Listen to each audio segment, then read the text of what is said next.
Single by choices, very lonely, not focused, dating market broken. Truth be spoken, marriage, divorce, single moms coping, high value mindset, yeah we chosen. Yeah. Look, bro men talking like they kings now. Social media selling fake crowns. Everybody want love but don't build. Everybody want peace but don't heal. Single moms tired, dads missing. High value men keep their vision. No simping, no lying, no pretending. We talk real life, no filters, no bending. Single by choice, marriage ain't dead, it's misused. Divorce courts breaking families loose. Dating apps turn love to a game. Swipe left pain, swipe right shame. Men gotta lead, women gotta choose. Accountability, something we don't refuse. We don't hate, nah, we educate. Truth hurts, but it's still first place. Rest in peace to the godfather of truth. The message still lives. Single by choices, very bitter, big mad. Truth over lies, real talk we have. SBC Nation, stand up, no cap. Gavin X Mr. Walker, facts on facts. Single by choices, single by choices. If you ready for the truth, you in the right voice.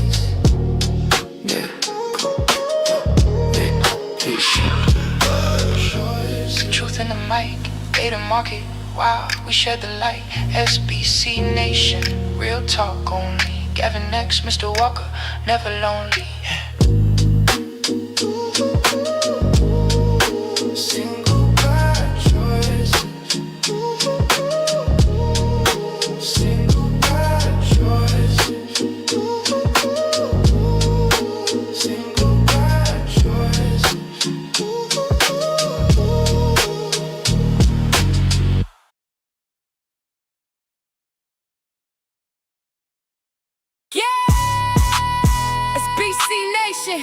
Single by choices, Gavin X Mr. Walker. Two married family men, leading by example. Car before the horse productions, truth over lies. Let's talk about it.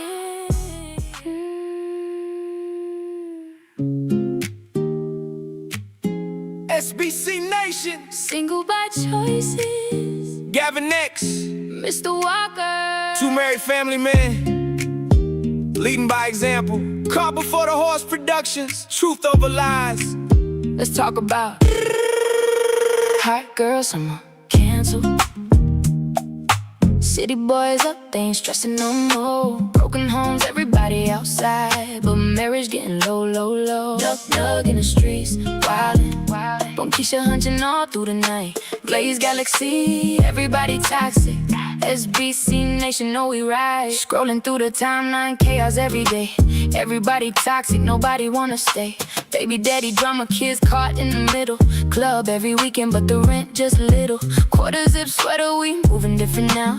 Men tryna level up, family first style. Truth over lies, yeah we call it how it is. Too many broken homes, who raising all the kids? City boys winning, they done learned the game. Passport flights overseas, everything changed. Modern dating market looking insane. Everybody want love, but nobody wanna change. Girls, summer cancel, girls, summer cancel.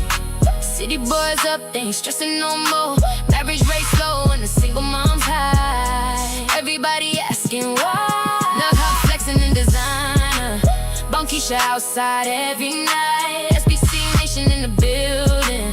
We bring truth back to life. Summer nights, city lights. Everybody searching for somebody right. But these streets cold, hearts on froze. Now everybody's scared to let love grow. Yeah, we married family men, trying to lead by example. Too many people moving off impulse and scandal. Social media got relationships cooked. Everybody want attention, nobody wanna look at the stats. Facts, truth hurt bad. Kids need fathers, that's why the world mad. SBC Nation in the chat going crazy. Hit the like button if you feel me, baby. Super chat flying, cash app buzzing. Truth over lies, yeah the whole crew coming. Car before the horse, we building something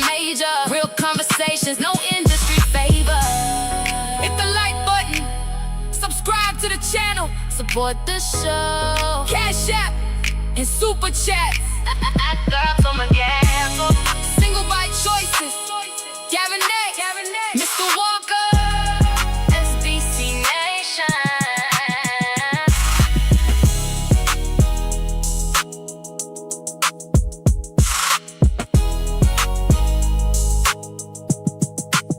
SBC Nation. Hit the like button. Subscribe to the channel. Support the show. Cash App and Super Chats. Single by choices. Gavin X Mr. Walker. SBC Nation.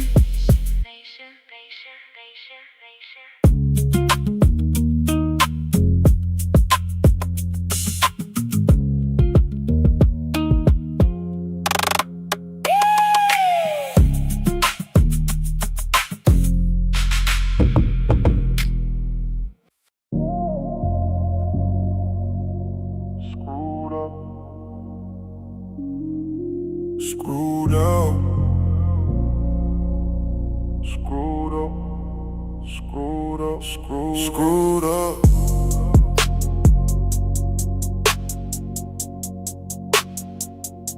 Screwed up. Screwed up. Screwed up. H-Town vibes. Screwed up. Screwed up, single by choice. H-Town vibe. Single by choice, or single by force. Love got lost, now we paying the cost. Welcome to the real, no cap, no loss. Yeah, it's Gavin X Mr. Walker in the building, let's talk facts. Single women scrolling, but they lonely at night. Baby mama drama, got the kids in the fight. Big beat, dad's ducking, ain't raising AC. Broken homes everywhere, now the cycle just repeats. Marriage look risky, divorce on the rise. Modern day love full of games and lies. Everybody want love, but don't play their role. Now we got a whole generation lost with no goals. Single by choice, or single by force.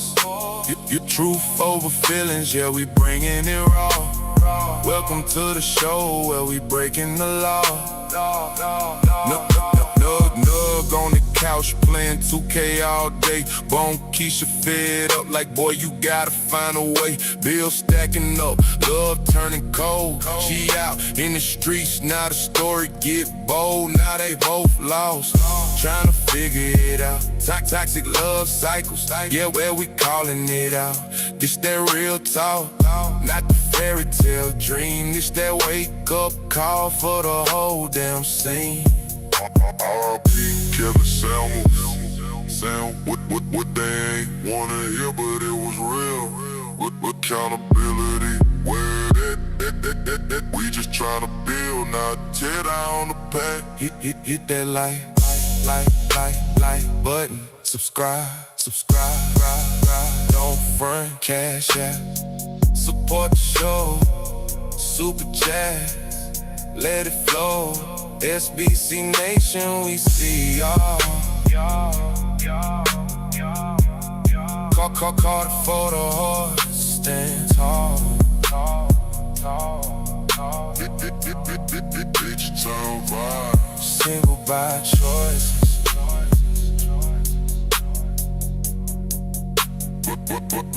Consequences. Welcome to the truth.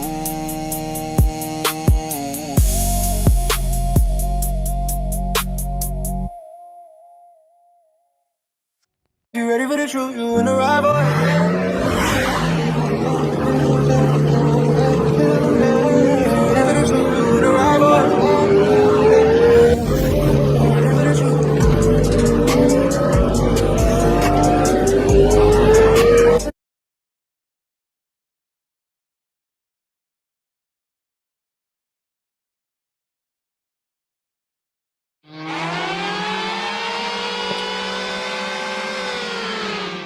It's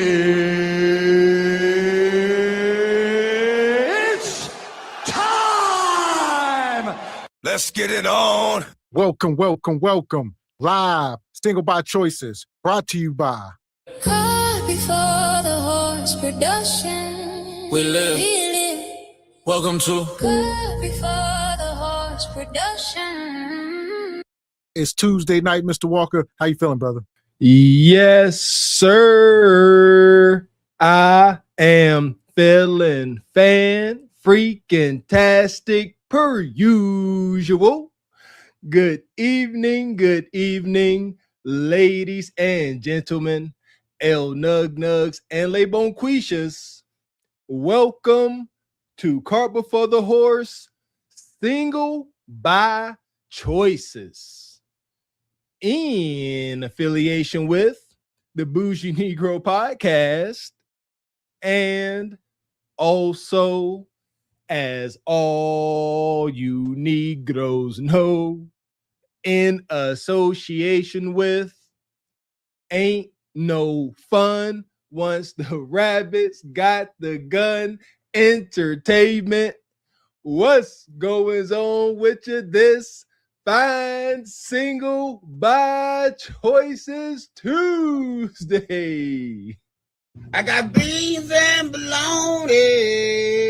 Welcome in, SBC Nation. Make sure you guys hit the like button, hit the subscribe button as you come into the room. After y'all jive chickens do those two very simple things, come one, come all, this mighty fine July 28th, 2026. As you can see, Gavin X and I are very much still in the mix, reporting live to you jive chickens from this wonky, ever-changing dating, mating, and rage baiting market, my baby. So here we are, folks. We back in the house on this Tuesday night. All right, y'all see the thumbnail, the title. We talking about Winter is Now, Single by Choices edition. All right, they've been warned, and now we're just gonna show y'all not the forecast, the what's that called? Once the snow is coming down. Well, I guess the forecast, huh? The blizzard. The forecast is what's to come, but once it's here, where we at? Their pending doom. And the beat goes on. Let's say I'm gonna take some singing lessons. I wish I could sing. If I could sing, I'd be heck. Nevertheless, and the beat indeed does go on. Winter is now. It's been a while since we went on these winter rants. Winter is now. Winter is forever. Winter is eternal. Winter is inevitable. Man. Yeah! Boom, shakalaka! So, nonetheless, y'all talking about it's still summer. Yeah, you think that, huh? Y'all walk outside and see the sun. No, winter is eternal. You looking with your physical eyes, Sister Seabogan. I see you. No, you got to look deeper. See, you letting your low vibrational senses take over. Ooh, it's warm out. No. Got to feel it in your soul. Let that chill go up your spine. It's frigid out there when it comes to dating. There we go. And like I said, it ain't winter for everybody. So if you feel like it's summer, you must be in a good spot. But some folks, everybody ain't feeling like that. There you go. It's summertime over here, like Will Smith. Summertime. Yeah, you see the sunglasses. Man. So here we are. Yeah! Boom, shakalaka! Make sure y'all hitting the like button. We're going to get into it. And shout out to Lee Turner getting us going with a super sticker. We appreciate you, Brother Lee. And shout out to Brother Ray. Shout out to the chat and to my two favorite ninjas on YouTube. Tomorrow, celebrating 17 years of being married to my wife, feeling blessed. That's what I'm talking about, Brother Ray. I love it. Every time we get one of these beautiful testimonies, it makes my day. That's why I feel like summertime over here. Shout out to all the beautiful married couples doing it right. Much love and respect, Brother Ray. There we go. Like you said, that's a good example that it is not winter for everybody. But for Bonquisha, she's not as lucky as Brother Ray. Good for her. So here we go. We're going to get into it. Make sure y'all hitting the like button. We're going to get started with Neferatu. Ooh, Neferatu, she keeps it kind of warm and toasty. Shout out to the undead lover coach. All right, what brings you up? So I just wanted some kind of life or dating advice. Me and my boyfriend, he lives in Chicago. I live in Milwaukee. And I'm just thinking about making that next step and when I should move. I'm debating if I want to like wait till he proposes or to just move now. Wait till he proposes. Why buy the cow if the milk is for free? Right. We wouldn't move in together, but Why buy the cow if the milk is for free? I feel like we're going to get to that Why point. buy the cow if the milk is for free? You're right. If he loves you as much as you say he does, and y'all in love, he can put the ring on tomorrow. Right. There's no need to wait. I found the one. I like the pink nurse. Here we go, babe. We're doing Hair! Cart before the horse, Ashley. Look at her. This woman. Because you done got addicted to penis juice, and now truth knocking you smooth across your damn forehead. No, she's talking about moving to him, which means he got some type of leverage. Ashley talking about make him marry you. For what? He already got the kudakata many times. She drunk on weenie juice and about to move to him. And why should he propose? Come on, shout out to Ash. Ash kept repeating herself. Y'all out here hunching like wabbits. Why would you think he about to sit here marry you? And shout out to Ash. But she needs to be having this conversation with her man. Like, y'all need to be hashing this out. Ash can't save you all like that, sister. It really ain't her expertise here. But you young, she could coach the starters. That's why she giving some. She appears to be younger, still got some spark to her. So Ash, like, maybe marriage can be on the docket, but you giving up all of the milk. Exactly. And she talking about he live in Chicago, more than likely, old block shorty, and she up in Milwaukee with Jay Prince. This is all bad. Yeah, you know what? And that is a righteous speculation. Look at her. Look at her. She excited over this dude. This ain't no boring run-of-the-mill dude. This ain't Mr. 40. Yeah, this Mr. Howling at the Moon Hellcat Nug got her all frazzled. this. Since you're gonna uproot your whole life and move all the way to Chicago, that's a big step. Yeah, I think so. So I'm just doing that for boyfriend and move in with you, and you have access to what? We would move in together, but yeah, I hear you. You don't want to hear it though. You hear me, but you don't want to hear it. So what are 20. you thinking? What does your intuition tell you? I mean, I could see it going either way. I don't think I don't know, but I can see it going either way. What do you mean going either way? What I does that can see mean? me moving sooner before he proposes, living in my own space and. No. Hair! Where's your father? Where is your father? Because if you was my daughter right now, you ain't making no damn sense. Like you say, first of all, you shouldn't have been hunching this guy and carrying on like y'all was before any intentions. And you damn sure don't want to move there and y'all live separately. That's just goofy. You want some reassurance that y'all gonna be together. Why would you want to move all the way on? It ain't that far, but just move to Chicago, wherever the case. And y'all, you still don't got no leverage. If he still got his own spot, he gonna have other women. Even if y'all live together, he probably gonna have other women, but at least he come home at night. The fact that she is not or can't have this conversation with him is troubling. We have stayed up here before. I've stated, my wife and I, we didn't do it right. We shacked up. We didn't know no better. At least I did it.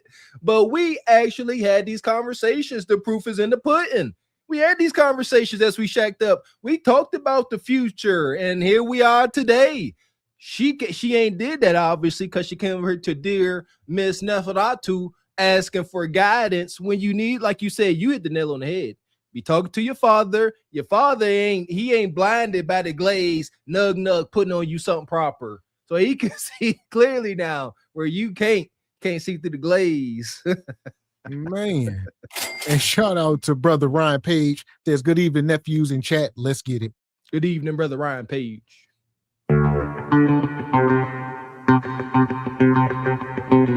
And Brother Ryan also gifted 10 channel memberships. Shout out to Brother Page come through gifting 10 memberships. Every last person that got one of those no-cost memberships, y'all make sure y'all thank them as well. Come on, just bring it. I need you to stand up while y'all not moving. Come on. Don't make me push. Don't make me push. Thank you, sir. There go money. She's touching you. Where they get that money? Where they get that money? I can see money from a long way. Elder Gregory Kelly, That's right. Come on. $100. Everybody get something in your hand. Come on and put it right here. Elder Ryan Page, 10 memberships. Yeah! Boom, shakalaka! Appreciate that, brother.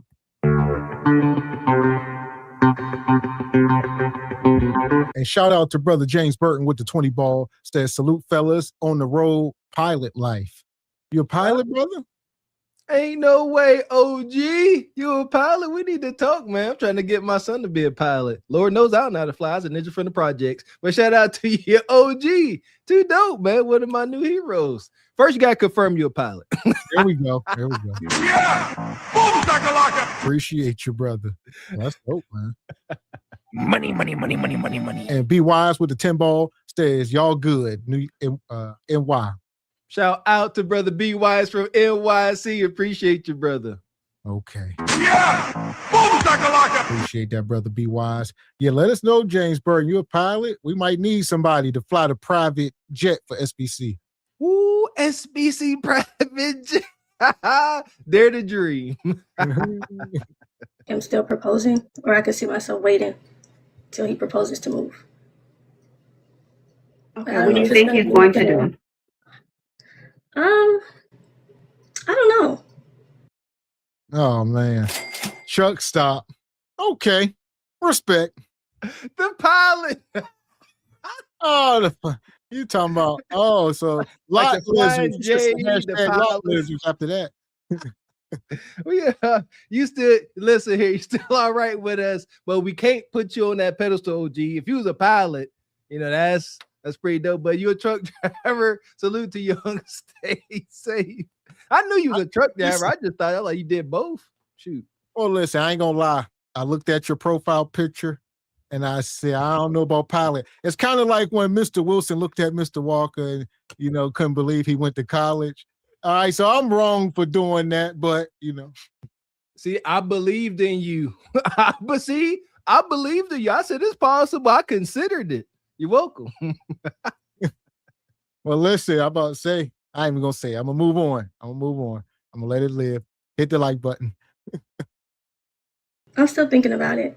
You don't know? So your heart is still telling you you're unsure of if he's going to propose to you? That's what I'm hearing? No. I mean, I don't know. I don't want to move too fast, but I don't want to move too slow either. How long have y'all been together? We've been together 5 years. We just Oh, girl, he should have had a ring as of yesterday. Mm-hmm. Too many holidays have passed. Too many New Years. Come on. He should have had a I ring know as it's of coming yesterday.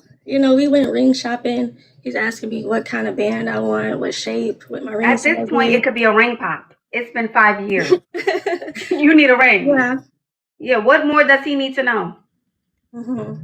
I think he just waiting on the right moment. He knows I want something over the top for an engagement and the ring. So I don't know. So this is why I don't get it. We hold this whole ring, and I'm gonna. This is important for me to say, especially to you. And I don't like to make it about this, but I am going to make it about this. To my young Black woman and older Black women in the world, too many of us do things backwards. We move in with the man. We give him our body. We have a baby. He has access to us. We build him up. But for some reason, the ring can't come first. Mm-hmm. Why are we doing things backwards? I agree. I definitely don't want that for myself. And I see it a lot with people in my life. But I definitely don't want. Again. Exactly. Yeah, people in your life, your mama, your auntie, probably your sisters and cousins, everybody, all your friends, everybody around you, but you still think you a special snowflake. Like you can get close to the fire and not get burned. Good luck. Sisters, y'all got to get taught these standards. You got to get taught how to move like this. Again, shout out, salute to my wife. Like she said when we met in college and she told me that we was going to have a son someday. In her mind, we talked about laughing about it. It turned out to be true. And she said that in the way she grew up with her mom and her grandma, if she said that she was going to have a kid, that automatically meant marriage before. So there's different standards where these sisters say, I have your baby, and it's just that. No bounds, no rules, no nothing. So y'all, it's my understanding, y'all sisters got to be taught how to move like this. These standards must be instilled in y'all. Otherwise, y'all wind up like this sister. She seems like she's searching. She came looking for answers. If you ask me, Ash just ain't this kind of person. Salute to Ash, but she looking for guidance. But it may be too late, as it is for so many others. Even if you don't move, you guys are still together. Yeah. He knows. He knows. I don't think I want to see myself getting to 6 years. Yeah, no. And how old are you? 25, 26? 25. Yeah. Mm-hmm. And then eating up your 30s. I mean, eating up all your 20s. Right. That's what I'm talking and about. how old is he? Is he 25 as well? Yeah, we're the same age, yeah. Okay, yeah. So y'all high school sweethearts. Like, come on, the college sweethearts. Yeah, lock college it in. sweethearts. Get the temporary ring, right? Okay, he gives me the temporary ring. He does more well in his career, and then he upgrades it. Mm-hmm. That's a good idea too. Yeah, but no having no kids by boyfriend, no having kids out of wedlock, none of that. Sure. No more of that. I don't want to see that. I don't want for that a young black woman. I don't. I'm sick of hearing about it. Oh, but he got money. Oh, but he got this. I don't want Where's this the ring? mama daddy drama. I don't want that for myself. Yeah, no. Where's the ring? Where's the piece of paper? That's important. Okay. Okay. Okay. You know what you need to do. Don't move. He ain't going nowhere. Y'all been together for 5 years. I'm just not. I'm not comfortable with my current job. I'm not liking the place I work. So I think that's kind of why I want to just start over and move and try somewhere else. But I don't want to start over in my own city if I'm going to move soon. Hell! It's amazing. Y'all really don't have nobody in real life to talk to. Like you said, this could be something real. According to her, they are college sweethearts. Who knows? They've been dating for 5 years. All right, she's 25. Listen, it's maybe it for you. You don't want to look back when you're 40 years old and be like, man, I met my husband in college and I listened to Ashley Dalton, respectfully. There you go. We've heard this story time and time and time again via somebody going by the name of Kundra. But this can't be that. My wife and I, we got married. She was 25, I was 26. Again, it seemed like she is grasping for understanding to try to do this right. But again, it's my understanding this got to be instilled in you. Her mind kind of made up. It really is. And I listen here, without proper teaching and rearing from your elders, there's no way she about to move in with this guy she is smitten over. She picking up and moving. Like, there ain't no way she'll get knocked up. And that's why I want to say her mind ain't in the right place. She talking about she want a big extravagant wedding and all that. You going into it with the wrong mentality. I'll tell you that right now. Yeah, there you go. And like you said, I mean, they're the same age. So she said he's 25 too. So more than likely, he don't have no resources. He may still live at home with his parents or have roommates or something. So he ain't sitting more than likely. All right. It just is what it is. So that's why she's hesitant, because the resources ain't there. So it's a leap of faith.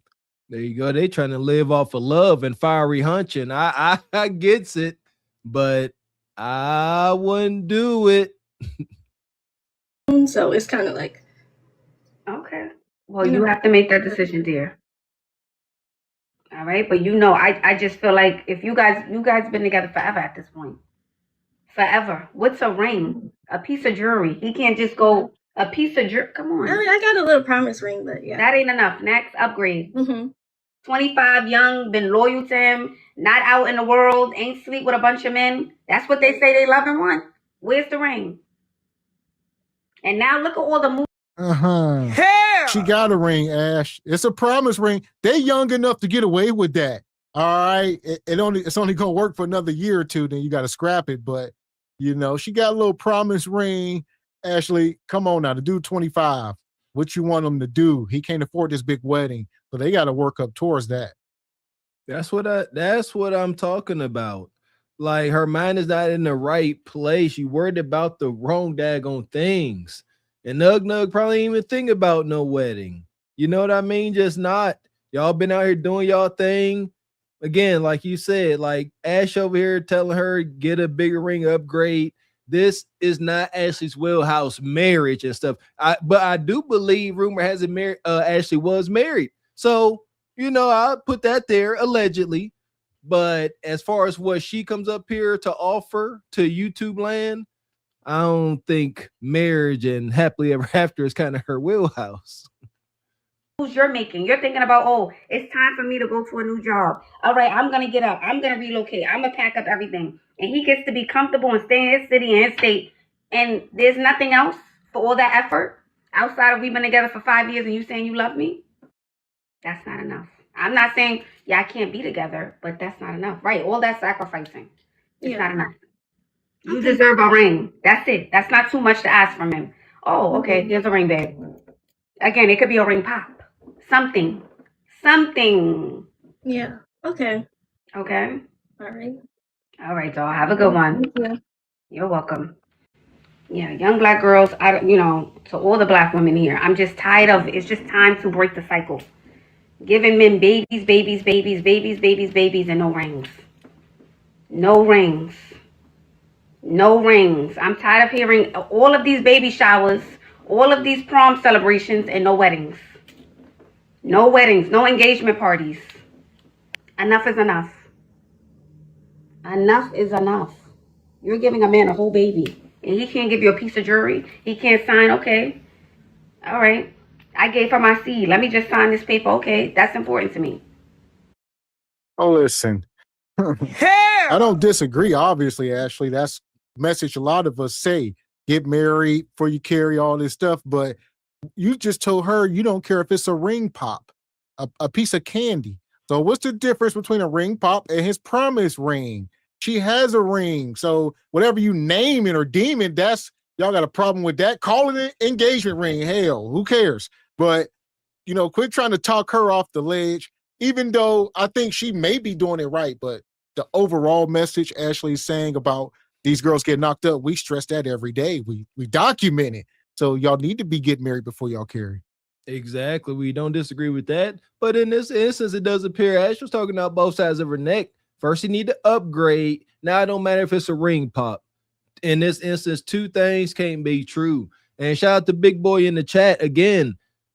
The ring should not really even be a concern to a wife-minded woman. Serious. What you worded, that ring ain't got nothing to do with your duties and responsibilities. It ain't gonna help you rear them kids, keep that house together, do whatever you got to do. Shout out to Big Boy. Like, same here. I remember I told my wife, I want to get her a bigger ring. And she was like, no. She said this means something to her, a little small ring. Y'all got to be marriage minded, not just wanting to get married. Man. And shout out to Ham Dog. Says aircraft mechanic and pilot in training. Tell him, Bert. Hit me up. Okay. Is you Ham Dog? Aircraft mechanic and pilot in training? Got confirmed it now. We can't be assuming.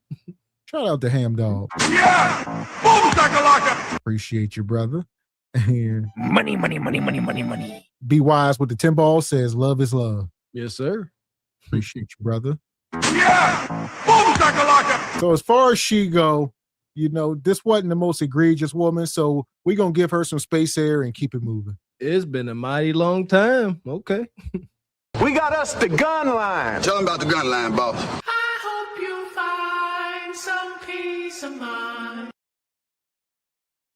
Man, it's been a while since we gave a sister some space air. Space air is mercy. Space air is a passing grade. Even if it's a D minus, you pass. There is ample amounts of hope that you could change. See that? We ain't so bad. That part. Yeah! Boom, shakalaka! So here we are, folks. We got a long show tonight. We just getting started. We talking about Winter Is Now or the Single by Choice edition. It's that simple. There you go. Bring on more winter. In what form? Winter comes in many forms. In this form here, going to be in the form of Pop the Balloon.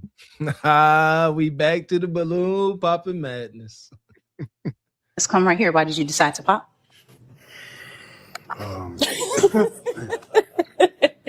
I ain't gonna even lie. You had it going on and everything, baby. But two things. One thing. You said you're a hairstylist. What type of hair you do? I am. I do all types of hair. That's the problem. Is it? I know how I am. So if you got a bunch of dudes in your chair all day, all week, every but week, I don't. you do all type of hair. Don't. Don't take it back. And I do. I'm just saying. But However, dudes in your chair talking the way I talk. If I see somebody like you, I ain't got time for it. That's all. okay, so let me comment on that because I don't do a lot of men's hair. I know how I am, and when I do hair, You I'm do very. all stuff my hair. I'm sorry. You stop doing hair, do hair stuff mine. Would I stop doing their hair Every to do dude your? hair stuff mine. If you were my man and you wasn't comfortable with that, yes. See, don't miss no money for me, baby. But see, you have to also understand. I don't do a lot of men hair as. This dude up here with these Jedi mind tricks. This is OG Nug Nug. This is the ninja kid. Most of y'all Kudakatas, because he got y'all dazed and confused. She don't know what's up. She like, oh yeah. I mean, yeah, if you want me to, yeah. Net of it. He said, if you was doing my hair and if you was somebody's lady, I would be smashing you.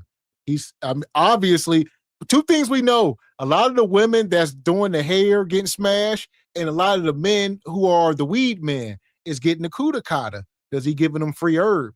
And it's just you that close and intimate with somebody, y'all doing these exchanges. There you go. And you living in these superficial, toxic, meaningless relationships. And it's easy to fall into a vibe and fall into some new vagini or weenie. This is typical nug behavior. He didn't already display insecurity. I don't be asking your potential woman about no other dudes. That's super freaking weird. I can't stress that enough. It's cringe. Why you worried about another guy? And like Mr. X pointed out, because he like, shoot, I know how I would be. I'd be beaten. That's the world he live in. He said he's not about to expose himself to that because he ain't bringing enough to the table to separate himself from the rest of the poon hounds. Insecure, and then he started doing that nug mental manipulation. Got her jumping back and forth. Would you stop doing dudes hair for me? Yeah. Don't lose no bread for me. Now she on the ropes, just like a boxing match, and she losing. Man. And shout out EV says, why not glaze? Because you don't deserve it. That's why. There we go. And Frederick Howard gifting a membership. Appreciate you, brother Frederick. And Ham Dog says, never will date a male hairdresser for real. Yeah. Or a woman that does male's hair, I'm guessing. There you go.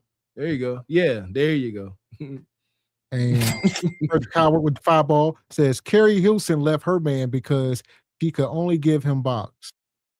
Yeah, I seen that little short interview. She said she realized that's all she had to offer. And she said, you know what? That's the only trick I got. I bid you adieu. Salute to that sister. Man. God damn. Okay. Confessions. Is without you being my man. So with that being said, it's like the men who hair I do, there's somebody who's like my friend's guy or like my little cousin or like something of that nature. But I don't do men's hair. Doing hair is very intimate. It's very hair. Bonquisha, that was not convincing. The only men's hair I do is my girlfriend's man. Other Bonquisha's men. As much as y'all sleep with each other's men, you'll say my cousins. As much as y'all sleep with y'all cousins, unfortunately, in the hood. All right, so none of this stuff don't mean nothing. All right, that's my cousin. A lot of times, y'all ain't even blood related. Y'all mamas is best friends or something, and y'all cousins. Stop. Absolutely not. Yeah, I'll talk about, the massaging of scalps and things like that. It's very intimate. Absolutely not. The only people that do my hair is my sister and my wife. That is it. Yeah, I'd have been around and a couple sisters, hey, you need your hair retwisted. And I say, no, only my sister and wife do it. Oh, okay. Sorry. Up on somebody is very. My point? Yeah. Maybe I can get my hair done one day. We'll see. I don't know. We're gonna see you pop your balloon, so maybe not you missed your chance, baby. Hey. But I don't do men hair. But the ones that I do, it's somebody who I know. I'm not just anybody, but as far as weave, I do quick weaves, sew-ins, closures, glue-ins, I do locks, but not every, I hear you. I appreciate it though. That's my reason. And what was number 2? Cause you said 1 of 2. You got a lot of tattoos. And I'm like, man, who paid for them? Me. Okay, that's what I was thinking. Like, man, you got some ink, and I need to know if they free or did you pay for them or somebody else. That's what I was thinking. He's delusional. Ink costs a lot of money. I do, and I actually want more, and I'm gonna get more. So with that being said, I was thinking about it. Ain't no problem. And I get I that. was thinking about. All right, he seemed a bit insecure. Okay. Hell! There we go. So it's like a mixture. I think on the surface it looks insecure, but I think he's just simply reading her. All right. It's just coming off insecure because you're on a dating show. You know, you ain't like you ain't reacting to anything. So you in the moment. So it kind of looks like insecurity, but he can just be like, look, I'm looking at you. You look like some of the women who hunch for tattoos, who be hunching the men hair you do. So it could be based in a lot of truth, but man, it don't look good. See, and because communication is an art.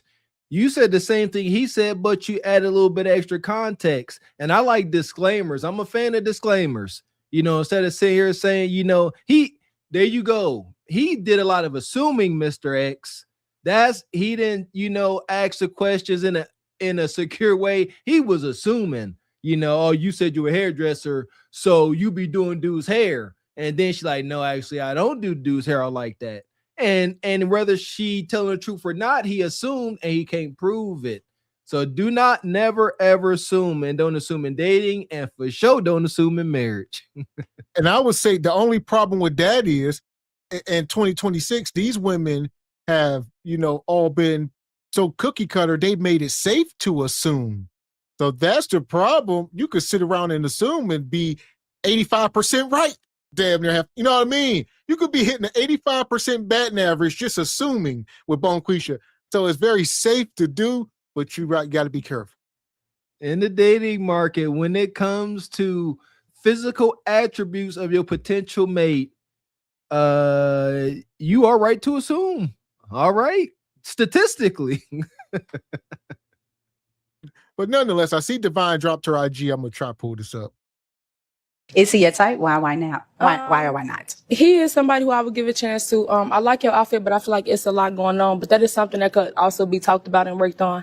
But your mindset and what you're thinking about right now to pick me, I don't like that, and I'm not fond of it. Because at the end of the day, I'm a grown woman, and I don't lay around and go fuck for tattoos and do things of that nature. So if that's what you're thinking about, or me doing a man's hair is something that will intimidate you, that is how I make my money. So whatever you do for your money, if you have women in your face, you want me to be calling your phone like, damn, you did it. I don't like that. So thank you for saving me the headache. But you are a handsome man, and I do like your height. But I appreciate it. Hearing what you got to say right now, you're a little laced. But it's okay because you're handsome. But it's only going to get you so far. Hell! So she like, if you would have pandered, I would have gave you kudakata. All you had to do is pander, tell me how you like my weave, my ashes is on fleek, you know, you love my tattoos, can I do your hair? I mean, but like he said, I'm sure he probably got options. So a lot of these guys come on these shows just to do this type of stuff. There you go. But in the event he doesn't have options, and this is what it looks like, he talked himself out of something, even if it was just a mere casual encounter. Because she is confessing, like, I like the way you look. That's more than half the battle out here in today's modern wonky dating. She like his height. She said, I like the way you look at it and like your height. That's access to cheeks for the most part. And he talked himself out of it. Hopefully he do got options. Man. So we're going to go see what this woman really looks like. Shout out to Divine Photos. Let's see. Bonquisha. Huh. Oh. Is this her? Exactly. I mean, this woman. That's her. She belongs to the streets. Yep. Yeah. Okay. See, we look at here. That first video, he right to think, yeah, I'm about to go get my. Hey, bro, I'm about to go. Yeah, listen, that's why I say it. I mean, he was wild the way he was coming across, but look at it, this woman is covered in tattoos. I mean, she's the archetype we talk about. And so it was easily safe to assume just how she appeared. But yeah. Just, you got to put these folks in real life situations. Some dude, yeah, I'm about to go get my hair retwisted. Look, this her on IG, cuz check her out. That first video with her sticking her tongue out. Well, you like, dudes, you available. You come up here on Kevin Samuels internet and you got on dresses showing you ain't got no drawers on, and you licking your tongue out all crazy, you in the bar all the time. You available. I don't care what you think you doing. Look at this. And this is in Chicago. So yeah, a lot of them guys, I mean, he just know the temperature. When they be out there in the streets, he probably halfway know this woman. So yeah, I mean, it's easy to assume in some of these cities, Atlanta, Chicago, and some of these dating markets, a woman that show up like this with these tattoos and wigs and stuff, you can easily like you belong to the streets. Like when he said you got a lot of ink, that check the box. I'm like, there you go. That's proper vetting, brother. Like all them to look at, she covered in tattoos and she says she getting more. It's a high probability she's gonna get at least some small tattoos with an S on her face. Like this is her. She got some traumatic history. Look, yeah, this is definitely. She belongs to the streets. She got like 2-3 or piercings on her tongue. Like this woman is trauma bay. Present the world with your best self. Be her flavor. You can have this at the low cost of nothing. Beating yams down. These sisters move like dudes. They get horned up and they just want to hunch like guys. He was right. She's sitting there giving some Hellcat Nug a tattoo. They get the vibe and go in the back, take a couple smoke breaks. Y'all don't get that's what they mean by catch a vibe. You get caught and lost in the moment and they hunch raw. That's it. So we're gonna send her to Glaze Galaxy where she want to be. There you go, Evie. We got us the gun line. Tell them about the gun line, boss. We may not know which way to go. Oh Lord, see, this shit is gonna be dangerous. Some dark-winged duck shit. Let's get dangerous. I play the fool for the fool. Everybody plays the fool sometime. And no exception to the rule. Listen, baby, you hear me? I played the fool for a fool. He be like Mr. Burns. He said, excellent. So here we go. We ain't done balloon popping. I don't know where this at, New York or somewhere. Why you pop balloon? Because the independent thing, like I am independent, but I was a Hell! What kind of wig is that? Y'all starting to look like dudes. Like seriously, I don't know what's the difference between you and a Keisha-tron. Like seriously, what's the difference? Y'all are literally slapping these fabricated wigs. I mean, only thing you missing, I guess, is that beard, but who knows? Catch her at the right time of the month. Don't know.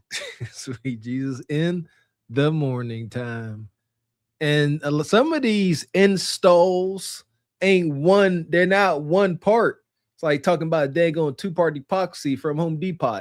Like they got to put on the primary piece, which is obviously the bulk of the fabricated hair. And then like those edges I've seen, that'd be a whole separate installment mistake. So they be sitting there with the little fake feathery baby hairs. That's so wild. And they sit there and plaster that ish right on. I was a only child for a really long time, and I'm really spoiled. And I spoil my person, so don't tell me don't ask you for nothing. Because when I want $20, I want $20 now. I respect that. I respect that. I respect that. But yeah, you know what I mean? She belongs to the streets. Listen, fellas, any woman asks you for $20, she better be bent over with kudakata spread open. There's no other reason to ask for it. Like, it's insulting. Give me $20. What? $20?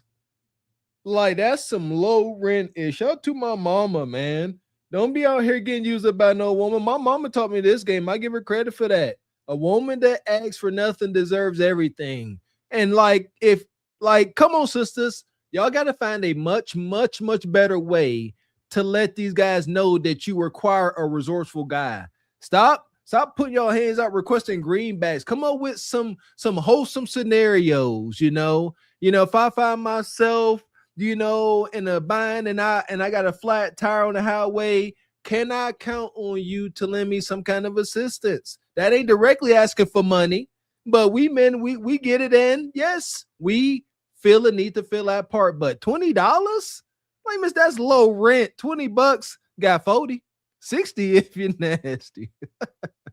So like, I'm not gonna ask you for $1,000 right now. If I need $1,000, I'm gonna do it on my own. Like, if you want to give it to me because you know that I needed that $1,000, like, you know what, babe, let me pay that bill, whatever the case may be, because I got my own bills. But if I say give me $40, you know, bitches love $40.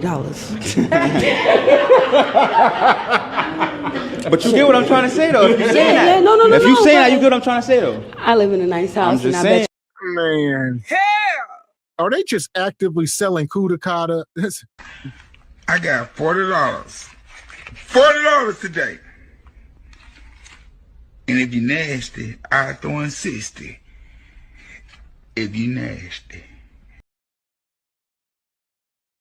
I don't know what this is.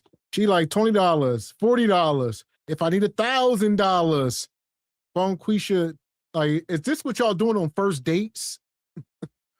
I heard some of the most low rent, low budget auctioning off of Kuda Kata I ever done heard. Winter is now. That was pathetic. She said 20. She said, you know, B words love $40. Giggle, giggle, laugh, laugh. Playing and joking, joking and playing. If y'all like it, we love it. Keep it up. And then she said, you know, I ain't gonna ask you for $1,000. She let you know that she don't consider her Kuda Kata to be worth $1,000. I ain't gonna ask you for that. But if you want to give it to me, you know what I mean? You can do, but I ain't gonna sit here and request it. But 40, 60. you'll love it there. You won't never leave. So I'm gonna need my $40 because you're gonna use my Wi-Fi. I respect that. Okay, see you later, baby. So like you probably a balloon though. Like what's going on? Because he said that he want her to be. It sounded like he said, "Don't ask me for nothing." Hell no. I'm not saying that, but So what are you saying? You saw you just said the $40 shit? It's like so everything is cool. Like if I wanted $100 right now to go out and shit like that, and then I come back and we over here trying to like, cause we got goals. You feel me? That's nothing. $100 is nothing. Let me go out. And that's only because I don't keep cash. Nobody ain't got no credit. You know. You gonna give me $100? Can I get $100? I got it. Can I get $100, man? I don't give a fuck what you think, bitch. Your thoughts ain't my thoughts. This is wicked. She's serious. She been serious the whole time. That's the thing. So she like, look, tell her, meet you backstage. If she this bold, gentlemen, don't be offended. That's one thing. Don't be offended unless you just broke. Then you could be offended. Like, all right. But if you got a little bit of cash, tell her, meet me backstage. You're going to have to work for it. I give it to you, but you're going to work for it. She deserves that. She done put herself out there like that. She ain't retracted that stinking hand yet. And she keeps saying $40. Like this, how closer can you get to the gun line of soliciting before you just, like I said, it's coming. They're going to have it up on, they got the captions up on the screen. $40 for this service, $65 for that. You want access to all 3 holes, there'll be a price for that. Here we go. Either tell her, meet you backstage, or look in her eyes and like Miss X said, don't get upset. Don't get triggered. None of that. Don't get aggressive. Smile, say, absolutely not. I should not give you a dime. Shout out to my mama. And that's only because I don't keep cash. Nobody ain't got no credit, you know. You gonna give me $100? She a bum. Can I get $100? I got it. How you feel about that? I don't got nothing to say about that. Is somebody your type? Nah, you're not ugly, but I'm not gonna say you're not my type. You just a little older. I'm just a little older than me. Yeah, I know. Just like the last one. You gonna do that? Man. So love is love. Pop the balloon. Look at these women. The woman next to her exploding out of them fishnet pants, just like a biscuit. Y'all will shove yourselves into anything y'all can find on Fashion Nova or Shein or Temu. It's crazy. and they just come out here. I look good. Look at all my curves and lumps. When you take the clothes off some of these women, you don't want to see them. I promise you, they look better with their clothes on in 2026, and that's crazy. So it says there are clothes that complement your build. And y'all sisters got it easy. They make some loose, flowy clothes that can hide some stuff. Then there's clothes that exploit your build. If you are overweight to blowed out, it's like a daggone prescription drug commercial. If you are overweight to blowed out, the higher probability it is that your clothes shall exploit your blubber. You understand? Get into shape, and then you have a lower chance of having your figure exploited. This is pure exploitation. And shout out to Ham Dog. Says, I got the hundo for the fundo. There you go.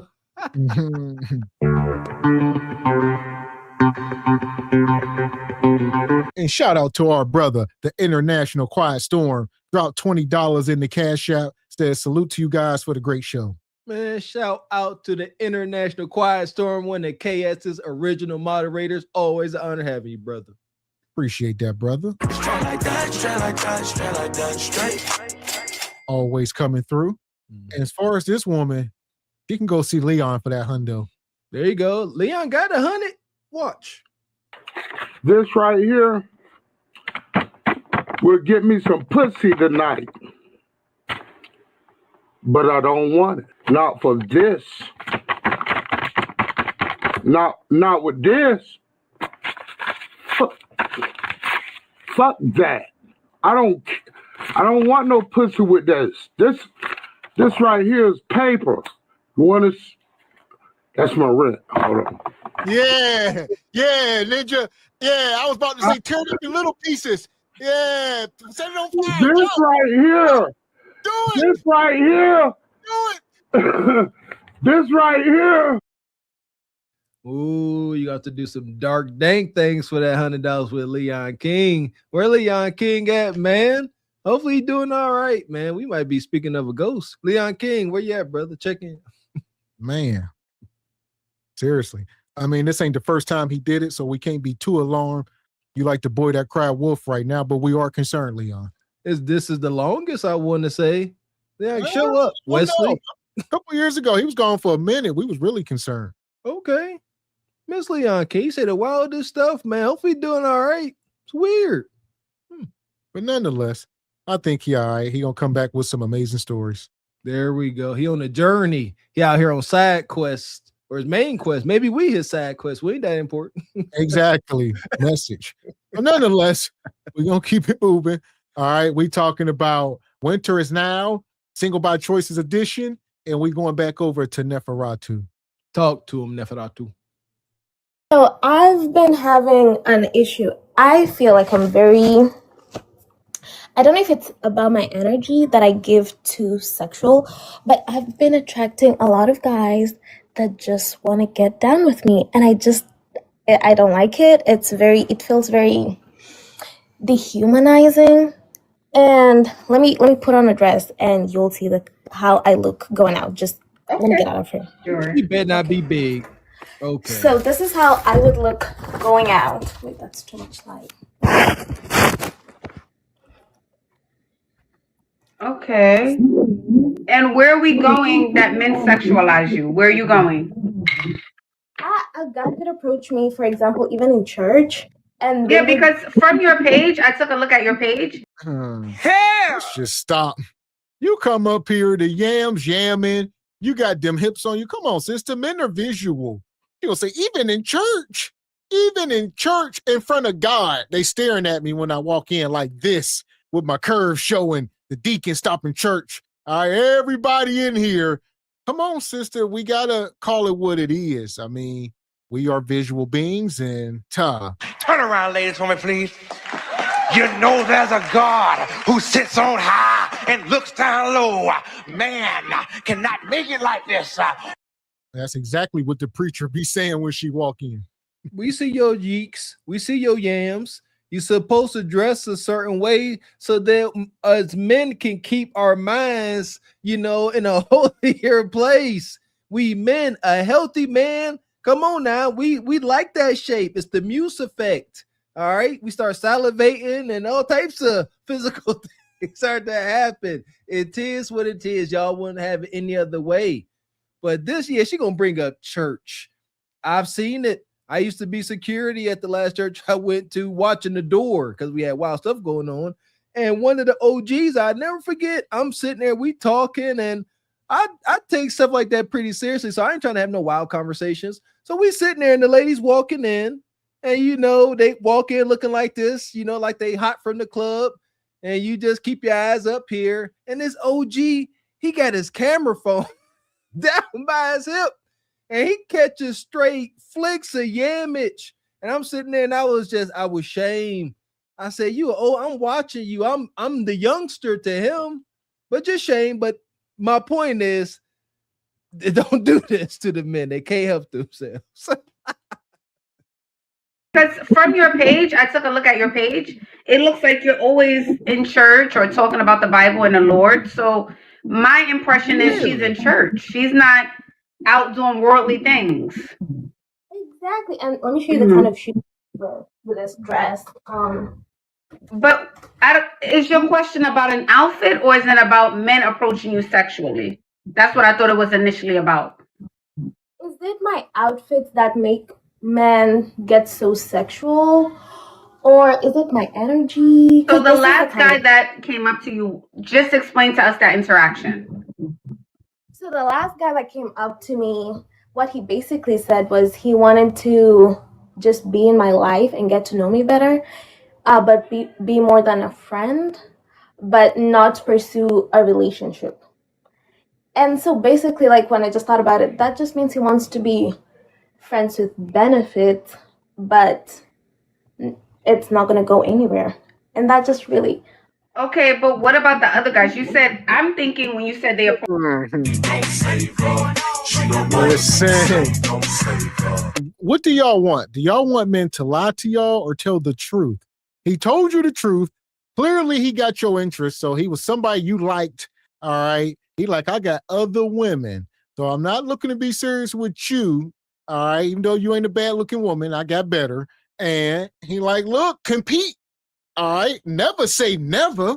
You can always change a man's mind. We are always growing and changing. All right, Bonquisha, you might put it on him, but she gonna say he said up front, and I don't want to compete. This WAP ain't worth. I mean, put your WAP to the test. I don't know about that. Y'all fail 99% of the time. Y'all put that WAP to the test, but that don't really stop y'all. And this is kind of interesting, ain't too wild, but it's interesting. So what's going on here? She claims to be a churchy girl. Ashley done slightly confirmed that. Said that's all I see is Bible scriptures and all that. But okay, here's my thing. If you really are this much of a holy roller, she got her natural hair. Appears to be her natural hair. Are we going to assume childless just for the sake of argument? Like, why are you missing? You appear to be the perfect archetype for a woman that a church-going man would scoop up. But why are you wearing these revealing clothes? It is revealing whether you ain't got none on or every inch of the polyester is hugging every square inch of your flesh. It's revealing. Like, why not wear looser clothes so dudes can't be seeing all your silhouettes, your lady lumps and everything? You sexually, that means a man is meeting you, and then out of nowhere, initially he's like, oh, I want to get you in the bed. That's what I'm assuming. But you're saying no, they're dating you, and they don't want a relationship. So I'm trying to understand. We'll talk. I think the furthest it's gone is like we'll talk for like a month, and I mean initially you can tell just from how they want to like touch my waist, or just how they'll be looking at me. It will be just like if a guy. Okay, so with the come on, man, stop it. Y'all can't be out here young and tender. What do you want? Go get a zesty man. Go get a delivered ninja. You want a heterosexual man that's full of testosterone, masculine. Y'all be wanting ninja strong and tall, muscles. Something comes with all that. It's called testosterone. All right. And he gonna be trying to hunch. Come on. He grabbing my waist and my cheeks. What do you think, sister? Yes, just trying to grab some else. Shout out to Team Money. What we talking about? I swear, the first time, I'm not proud of this. The first time I met my wife, I bit her. I bit the heck out of her. I tried to draw blood. Yes, I'm letting you know I ain't here to be your friend. They go right there coming trying to squoze up on you. Them healthy men, and they see what they like. And you likes the attention. You just either, like you said, Miss X, you don't think that you can compete that, or you don't like these dudes. I don't know what's going on, but you got to do something different. And it, dare I say, it could be as simple as how she carries herself. She keeps saying she thinks she presents overly sexual. Maybe. And there you go. And another thing she is given is late bloomer vibes.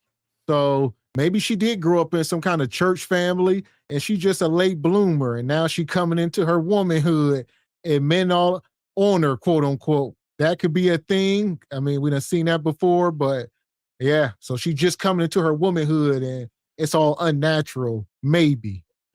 Assuming that she's childless, there could be hope here. Like I said, natural hair, no tattoos. She ain't ratchet or raunchy. Some could be here. Could be a project. Were there signs there that he?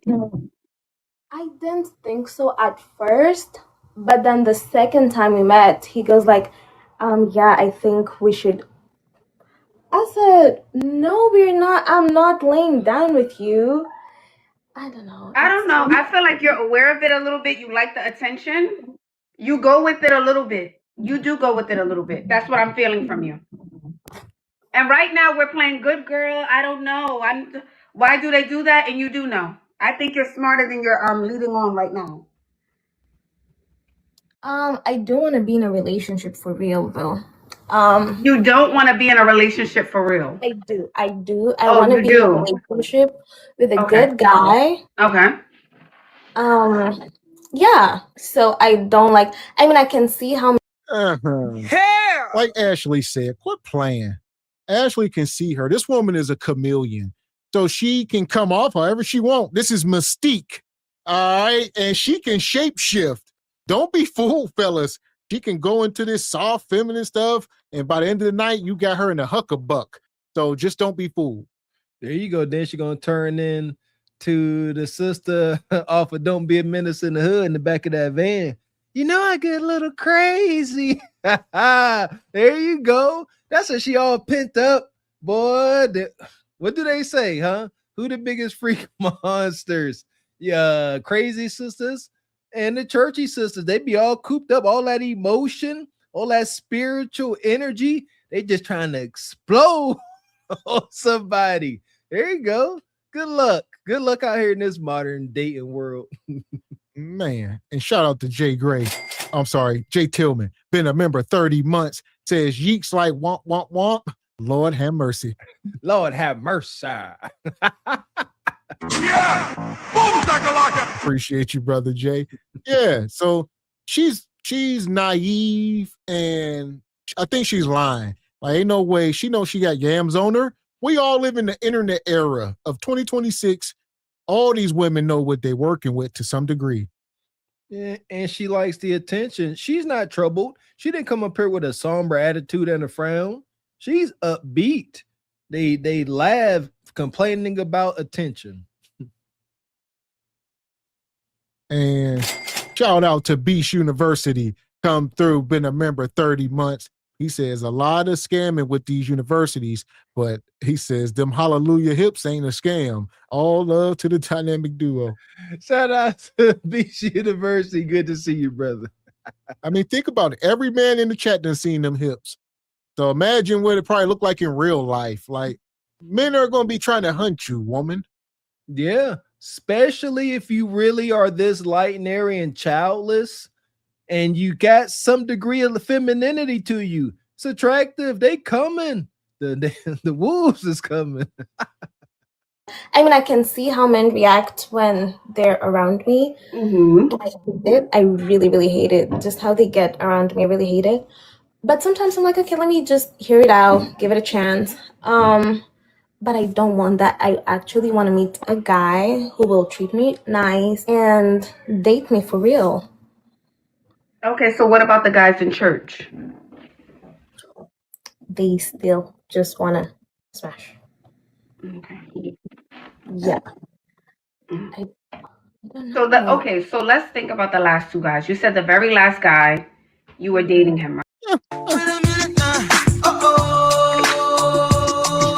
Yes. Yes. Welcome to 2026. Ashley said, okay, you out here in this worldly world, just go into the church and find them. She said, Ashley, the men in the church only want to clap cheeks too.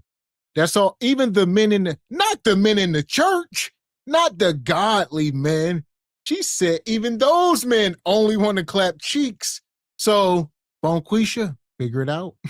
Yes, indeed. Figured out. Shout out to Media Man. And this proves to be true. Yeah, the church moves just like the secular dating world. They out here taking each other's women, taking bouts of celibacy. It's wild. Kids got kids with celibacy. Shout out to Media Man. He put on display. One sister said she made her husband wait to their wedding day to hunch. She said she wasn't no virgin, but she was a virgin to him. Diabolical. Right? Things were going well. He didn't want a relationship. So how many dates did you guys go on before he said, I don't want a relationship? I think we went on 2 dates. Yeah, we went on 2. It was the first time he met me, and then the second time. How long was the first date? About 3 hours. Too long. How long was the second date? A little bit over 3 hours. Too long. So that's where he got it from. And after that much time, if we're drinking and we're at a dinner table, then some touchy-feely and the octopus is going to come out of him. Okay. And if we're drinking, that means you're relaxing too. So not only is he relaxing, you're giving him the right of way because he feels safe enough to say, you know what, I can touch her. I mean, come on, sisters, don't be insane. Do not be around a man for more than 5 minutes and not expect him, you know what I mean, to start thinking things, unless y'all at work or something. But I mean, be realistic, 15 minutes for real. You cannot be hanging around a man for 3 hours or more, y'all too intimate, drinking, hanging out, laughing, and you expect him not to touch you at some point. Or he must not like women. That must be your zesty bestie or something. Real rap, you smoking with cigarettes. Stop. There are a group of men that dare to tell a daggone truth out here. Absolutely not. I done told you, men. Single men out there, you around a woman, single woman, whatever she claimed to be. Within a handful of minutes, she need to know that you ain't there to be her daggone friend. What the heck is a friend zone? What are we talking about? Absolutely not. Stop. Y'all can't have it both ways. Like you said, Mistakes. You want this masculine, assertive man, but then you want him to be demure. What they do that at? Man, yeah, ain't no way, man. Ain't no way you're around a woman for hours and hours. You better start giving some choosing signals. All right, go up on her, rub some hard meat up on her, let her feel it. Be like, look, that ain't my phone or a banana. All right, that's man. Bite her. Like a damn werewolf. I've been sitting here for 3 hours.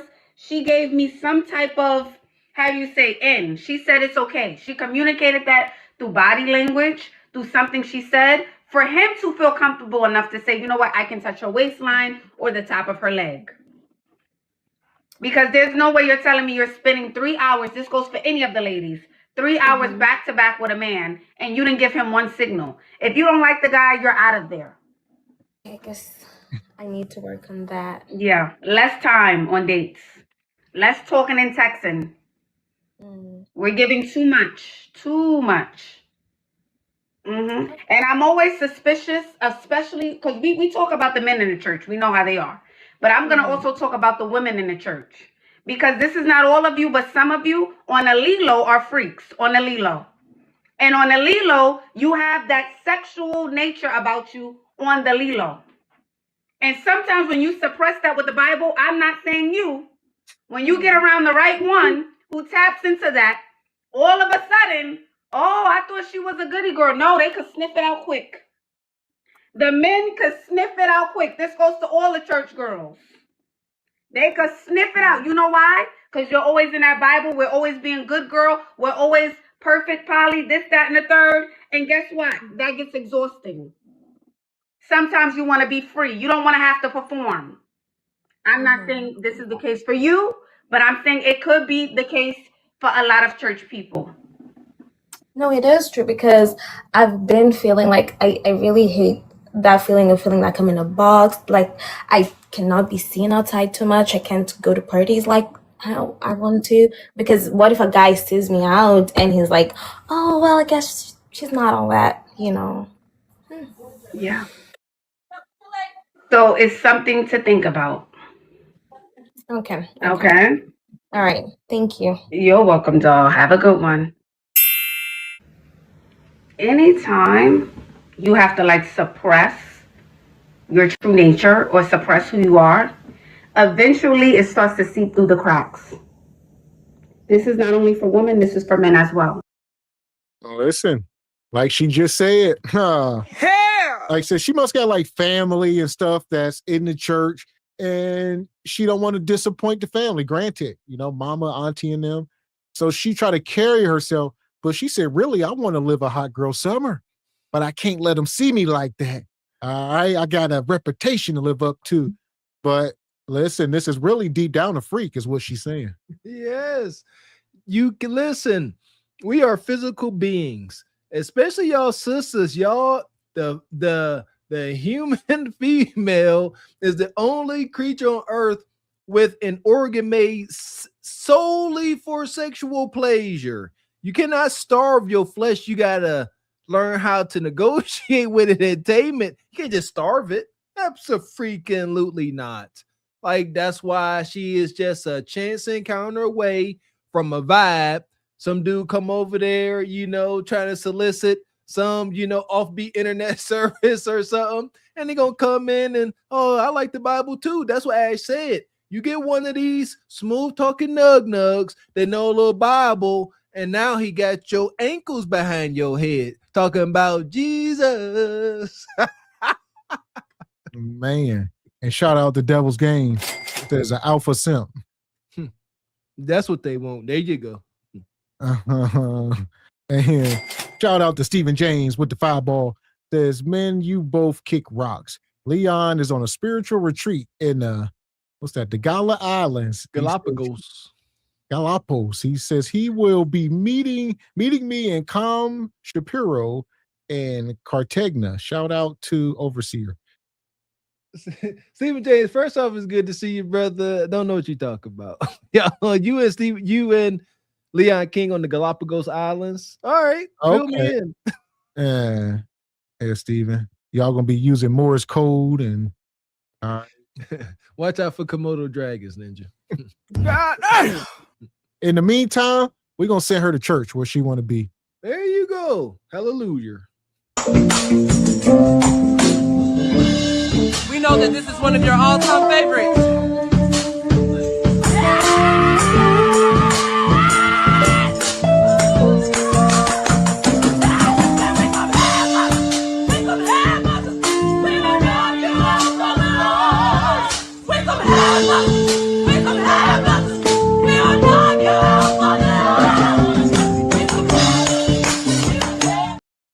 People, we knock you out for the Lord.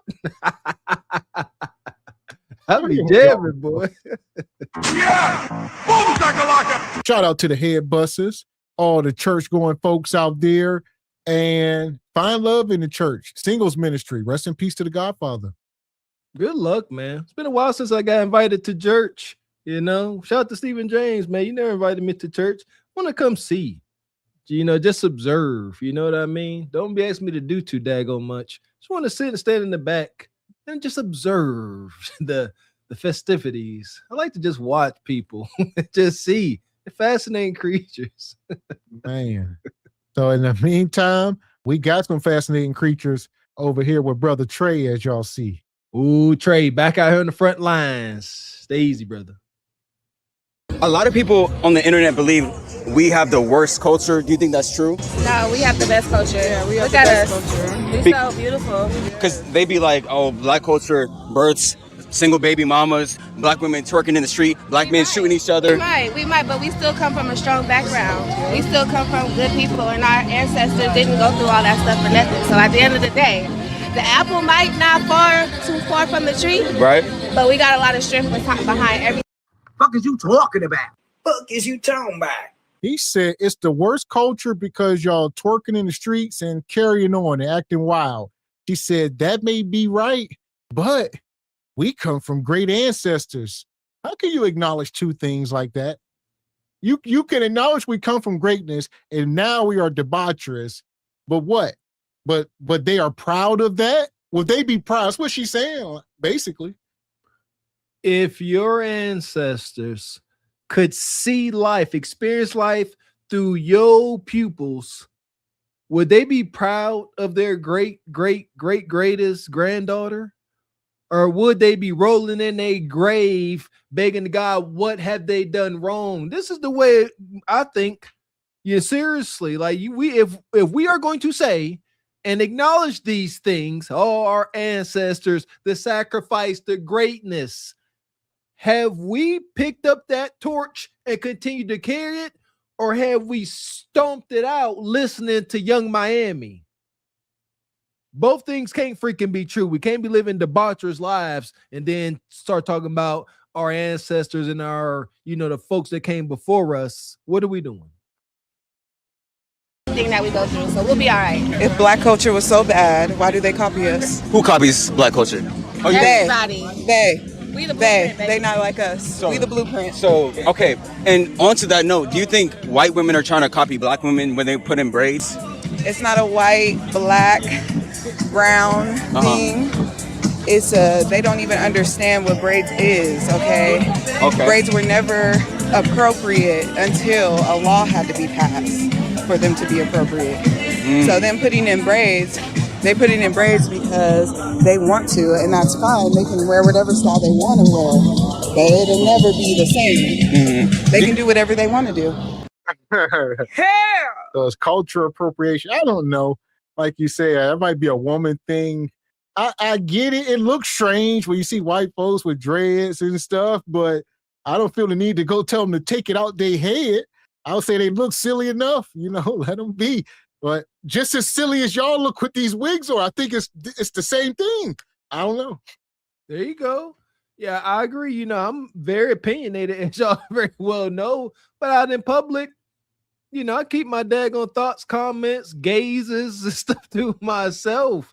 But yeah, if I'm in line and I see some, at Wally World or somewhere, and I see a white woman with braids, to myself, I definitely think, yeah, she like black meat. Oh yeah. Why you got braids in? I do think that's a code. That is a cultural thing. But at the same time, I see, Chad with greasy locks, I'll be like, that's kind of nasty. But nevertheless, so when they do it, it's cultural appropriation, which I could jump on that crazy train when it comes to braids. So only when it comes to maybe styles of braids, but everything else, good try. There you go. Just like I said, it's a long shot in 2026, depending on the context. Like I said, if they were doing it to make fun and mock, like blackface or something, granted. But if folks, just embracing it is what it is. The culture is contagious. It is what it is. It is. And see, it is contagious. But what are we adding to the culture? See what I'm saying? Yes, two things are true. It is contagious, but we're making it like a daggone contagion, like a disease type contagious. Do you think black women need men? Women need men. Okay. Women need men. Why do you think a lot of black women say like, oh my God, we don't need men? Are you a black woman hater? Am I? Yeah. A lot of black women don't say that. Yes, they do. Wait, why would I be a black woman hater? Wait, watch out. How do we procreate if we don't? Yeah. No, I'm saying a lot of black women say that they don't need a man. Okay. So I'm saying like, why? Men. Yes. We raise boys, okay? Yes. Women, we take care of the home. Yes. So we can never say we don't need something that we create. But You know what he's talking about, though. You know the. I get it, but maybe it's just a struggle of what somebody's been through. Everybody's background is different, but at the end of the day, women make men and women. So at the end of the day, we raise boys that become men. So we can never say we don't like something that we make. You ladies actually don't raise boys that become men. A lot of single moms, they raise boys that become degenerates, weak men. No. Weak. Yes. And she just talking. I mean, when men create men and women, that is not something that is mutually exclusive. The only thing that's mutually exclusive is y'all do carry the baby and, give birth. And we respect y'all for that. But I have a son and a daughter as well. I don't only have sons because I'm a man. That don't even make sense. She gonna say, we have boys and girls. What do men have? What? We love y'all sisters. Y'all know that by now. I ain't gonna keep giving this disclaimer, but y'all gotta relax with this hubris. Y'all is science. Y'all do not make anything. Men, the biological sex or gender of a baby is determined by the father's seed, which carries either an X or Y chromosome. End of conversation. Y'all don't make anything. But without y'all sacred portal to this physical realm, our seed lays dormant. Acknowledged. But it's definitely a 50-50 relationship, but she just talking, and you can hate what you give birth to. Again, it's too much. I'm triggered to the moon with that one. Weak men. No. Weak men. Weak men? A lot of single moms raise boys. Wait, why is it? These are No. We being rage baited. That's coming from maybe something that you grow up seeing. That's not my culture. I don't grow up seeing that type of stuff. Okay. Men who raised by single mother, as a boy that's becoming a man, you should appreciate the woman in your life. Because if you don't appreciate your mom, how could you appreciate other women if she's doing all that stuff to take care of you? Break your back, put food on your table, put a roof over your head, loving you, take care of you, whether she's single or whether she married or whether she doing whatever she doing, as long as you're taken care of, as long as you're good, as long as you're raised right, then you appreciate that woman in your life at the end of the day. You understand? Right. I was raised by a single mom. Can she properly do that without a man? Can she properly do that without a man? Weak because of who you was raised by. A person is a person. Everybody got different backgrounds at the end of the day. We've been hearing this a lot lately. If the woman on the other show, go to the Cart for the Horse channel, he said, as long as we give birth, they can't do no wrong. Don't matter if they smoking rocks, whatever. Mama brought the baby to term. From that moment on, she has been welcomed into sainthood. Just by giving birth is a rite of passage into sainthood, and she can't do no wrong after that. That's the level of selfishness we have reached. Sisters, as humans, we only respect trials and tribulations. We don't respect good times. That's why these women come up here. They let it be known that they want and desire a seasoned man, a man that has been through some things, a man that has proven himself. And Sarah to say, sisters, vice versa, just in a different way. What is your sacrifice? Oh, I had a baby. Okay, granted. Amazing sacrifice. Now carry on. Are you gonna take care of this baby? This sister here with the green top on speaking like that is gonna definitely happen, like it's inevitable that they're gonna Bonquisha done had you. Now you well taken care of. Now you safe. No, sister, what happens whenever Bonquisha try to sell her daughter for drugs? What happens when these kids wind up in foster care, deleted young, left in cars? All types of wild atrocities, but they don't consider it. Why? Gynocracy. Man. And shout out to Taylor Lifestyle. Says, blessings, SBC Nation. I'm late. I'm heading into Cali on I-40 West. Shout out to all the truck drivers, man. Salute to you. Be safe, brother. Yeah! Appreciate you, brother. And shout out to Devil's Games with the fireball. Says, hot take. I like when other races enjoy each other's culture. He says, I think we can all take a good and spit out the bad. Yeah. He says we live in a melting pot. I agree, Devil Games. I've said it before. I think we need to respectfully be segregated at this point because it's so wild out here. We need to pay a toll to go experience each other's cultures. That's my thoughts. Man. And Divine says some sisters in the Black community act as if they aren't a part of the Black community. He says the nerve of them to act like they don't know what's going on. Gynocracy, brother Divine. See no evil, speak no evil, hear no evil, but do a lot of it. Yeah. Y'all remember Ice Cube up there with Vivica and them? They are their own separate entity. The wildest thing I've seen up here so far. And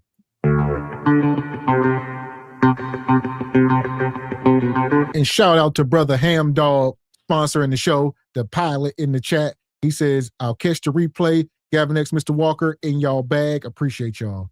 Appreciate you, Ham Dog, always coming through. Shout out to Replay Gang. Yeah. Appreciate you, brother. We're going to let her keep going. This is crazy. So whatever background you come from might not be the same background he come from. He might come from a good mama. You might come from a crackhead mama.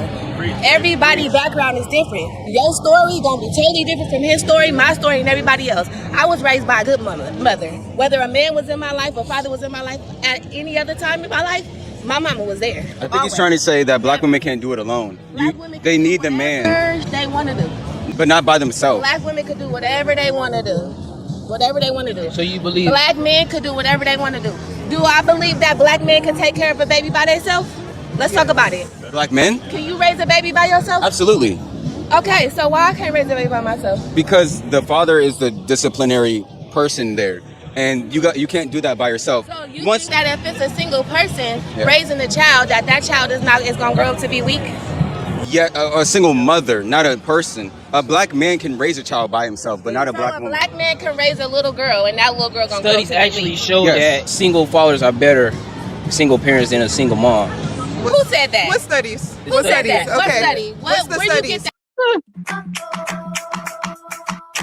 get that? Listen, rest in peace to the Godfather. This is undefeated. The last thing you want to do with some hyenas is start bringing out stats, statistics, study. They say studies. What studies? What? Did you not hear what they said? Bonquisha said Black women do whatever the hell they want, and they are the greatest. He gonna say studies show that Black men do better. What studies? All right, look at her. She ready to swing. Y'all, it has been confirmed by the Wholesome Hill sisters. They have let it be known. Our sisters too strong. They too strong to their own detriment. Like, y'all, in order for a melanated woman to properly raise up a young Black man that other Black women are going to desire, all that context, she must break her femininity and become the disciplinarian, as Brother Trey pointed out. Statistically, children raised by single fathers often show better economic and educational outcomes than those raised by single mothers. As the Brother Trey said, because we are disciplined, we are about nature. We're going to get you ready. But I believe that a father can raise a young man, a boy, into a man without any detriment. But I believe that a strong, dominant man is going to slightly damage a girl because, she's going to be a little bit hard because she always around her dad and she's going to always be trying to impress him. So we need each other when raising these babies. Where'd you get that information from? Where you get that? We obviously don't have them right now. Educated. Where'd you get the information from? Who is the study? Where'd you get What's the going information? on? Let me ask you ladies this. What studies? Because let me tell you something. Whether that woman is a single mother or not, she can have brothers. Just because you don't have a father in your life don't mean you don't have a man in your life. You can have brothers, you can have uncles, you can have cousins. Those men that show up for you, that does not have to be the person that your mama lay down with at the end of the day. Well, we didn't bring this study because we thought it was common knowledge. Like, everybody knows. It's doesn't mean that they're not good. Yeah, I'm saying there's studies like. Okay, what study?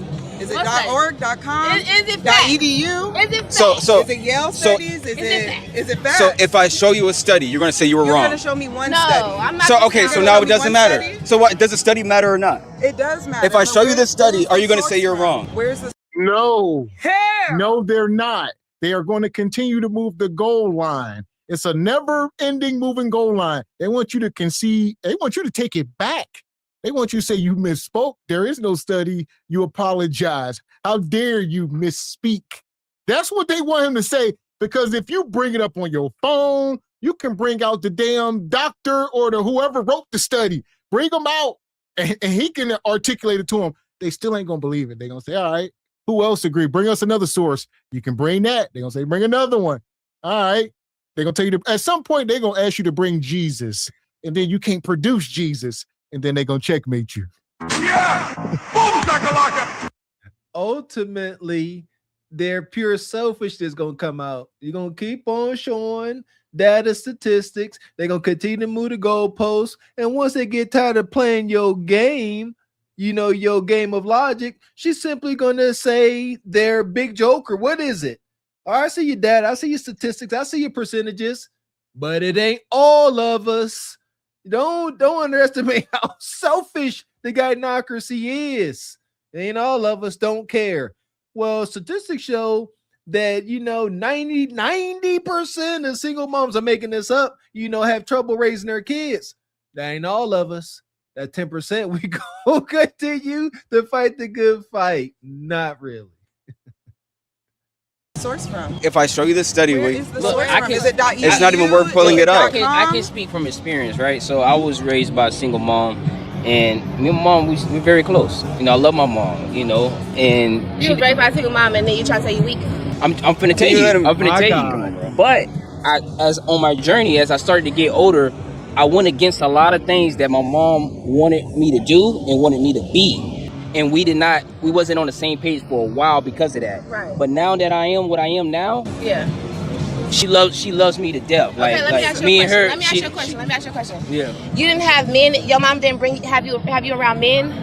No. And I'm glad you brought that up. The men in my family, my family is actually mostly women. The men in my family that's there, they're being dominated by their woman. I got one uncle. My mom has one brother and 5 sisters. He was a loser. Look at her face. I got an uncle, like my aunt's ex-husband, whatever. He lives off his woman. So I didn't have a lot of male figures that I can look up to and say I want to be like that. So I had to become that. Before I could become that, me and my mom, she really wanted the best for me, but she just didn't know what that was. Can I make this a full circle moment? Yeah, go ahead. Your mama believe in God. Yes. Okay. So you gonna make mistakes. You're not perfect. You're a human Right. being, My God. and you're growing up, and you become a child before you become a man. So you're gonna make mistakes, and you're gonna do childish things, right? So during that journey of that, your mom praying for you. Right. Your mom is always having your back. Your mom praying for Right. you, even when you're not when you're not knowing that she's praying for Right. you. So people come into your life and they helping you become a man. She might not be able to do that, but her prayers is bringing them people into your life to get you to be the person that God is calling you to be at the end of the day. So yes, your mom can't be everything to you, but she is who she's supposed to be to you at the end of the day, and that's Right. all that matters. Right. And I'm glad you said that. My main point of this was, if I would have gave in and did what she wanted me to do and be what she wanted to be, I'll be weak. And Right. I'll be weak. But it's That's what I'm whatever trying to God tell you. wants you to be. It's not what your mama wants you to be. It's Fuck is you talking about? Fuck is you talking about? Bird babble. I mean, these are hyenas, like I said earlier. They don't have the ability to concede, to reason, take in new information. They're not going to do any of it. So you can be dropping gems and knowledge and giving a real compassionate, heartfelt story. They ain't trying to hear it. They have an agenda. It's the order. If you don't fall up under the order, then execute Order 66. This is wild. This woman, she is being this brother's mom, public pretender. I'm here for it. Let's stop. This level of understanding and compassion is healing. This brother, you know, he letting it be known. Him and his mom didn't always get along. And she responded by saying, okay, your mom ain't perfect, but God. Shout out to KS. This is why we get a problem with these sisters like this being so understanding with their mother. Shout out to KS. be just as critical to your mom that you are with your father, and be just as understanding to your father as you are with your mother. Can we do that? I want to see one of these sisters come up here and defend the fathers in that way, how she just fearlessly defended the mom. They won't do it. But whenever it's a woman, because of gynocracy, no matter how much of a failure that mom is, they're going to defend her because they're also defending themselves. If I would have gave in and did what she wanted me to do and be what she wanted to be, I'll be weak. And Right. I'll be weak. But it's That's what I'm whatever trying to tell God you. wants you to be. It's not what your mama wants you to be. It's not what your cousin Right. wants you to be. It's not what your friends want you to be. At the end of the day, it's what God has in you. Everybody got something for themselves in them. So whatever God has in you, your journey might be your journey. His journey gonna be his journey. He the one with the mic. You the one standing here talking to me. So your position is your position. His position is his position. Everybody has different calling. It's not about what my mama want, because when you become a man, I'm not gonna be like, oh, what my mama say, what my granny say. No, do what you're supposed to do as a man, because what's in you is already in you at the end of the day. So if your heart tells you to be a certain type of man, then do that and pray about it, because your mom put God in your life. You know how to talk to God, and that's the only person that you need to have a consulting with at the end of the day. I appreciate that. But the point is, God made Adam and Eve, not just Eve, to raise the children. So you still need the man, Mothers, because at come the on end now. of the day, everybody got a position, everybody got a job. Do your job, she gonna do hers. I appreciate your answers. Yeah. You have a good one. Good day. Good day. They didn't eat on that. I was just trying to let them go because they just wanted to argue. She started talking about God and stuff, trying to deflect. I'm like, bro. Yeah, they want to argue just to argue. And they ain't argue just to argue. I would say they are miserable. Look at them. These two blowed out women are walking around South Beach. They down in Miami around some of the most beautiful, fit, feminine women on earth. And they ain't getting no desired outcomes. Walking around with them stale-ass wigs on and some Temu two-piece workouts. Like, look at them. The proof in the pudding. So they are walking around miserable and just ready to argue and damn near fight. She put on a heck of a display. That was gynocratic, modern, religious babble. She tied it all together. She is going to be an amazing high-ranking gynocratic goon when she get of age. That was a heck of a display. She didn't flinch. She spoke with conviction. She did some amazing assuming. She assumed that the brother with the black shirt on, she assumed that his mother introduced him to God. She assumed that his mom did all these things. That brother didn't say nothing. She just assumed your mama did this, and he just nodded his head. He just, yeah, you right, whatever. Just let her go. But that was a bit triggering for me. Man. And shout out to our brother, Young Jay, says Tommy Sotomayor used to have stats on, he says, on by time a B-dub or black girl ages 12 to 16, he says, how much they get sexual assaulted under single mom's roof. Yeah, see, that's a real concern, but because of the gynocracy, those little girls not comfortable telling it. They just wind up on the pole at 13. Man, it's wild, but you're right. And King Keon says they on Trey Ave right now. Even MJ lost a game or two. Shout out to King Keon. He didn't lose. He just let her go.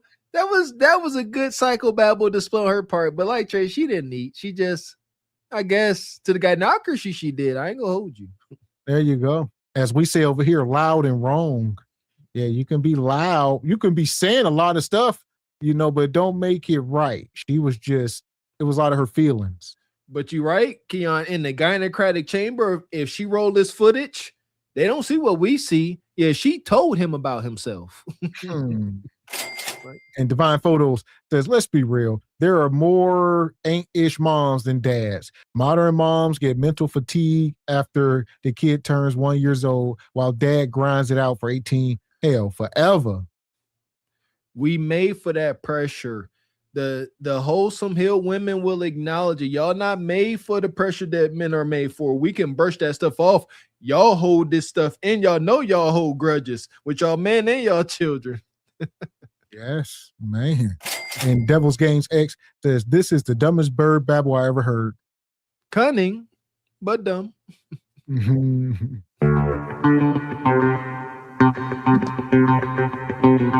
shout out to our brother in the Cash App dropping a 50 ball. Our brother Elijah. Elijah come through sponsoring another show in the Cash App with a 50 ball. He says, salute, fellas. Appreciate you, brother Elijah. Like Mr. said, always coming through, sponsoring the show. Thank you, kind sir. And he come back with another 5 ball and says, just sub to Truth Over Lies as well. There we go. Shout out to you, brother. Appreciate you. Appreciate that, brother. Hit that like button. Subscribe. Don't front, cash out. Support the show. Super chat. Let it flow. SBC Nation, we see y'all. Call the photo horse. Stand tall. Shout out to Elijah.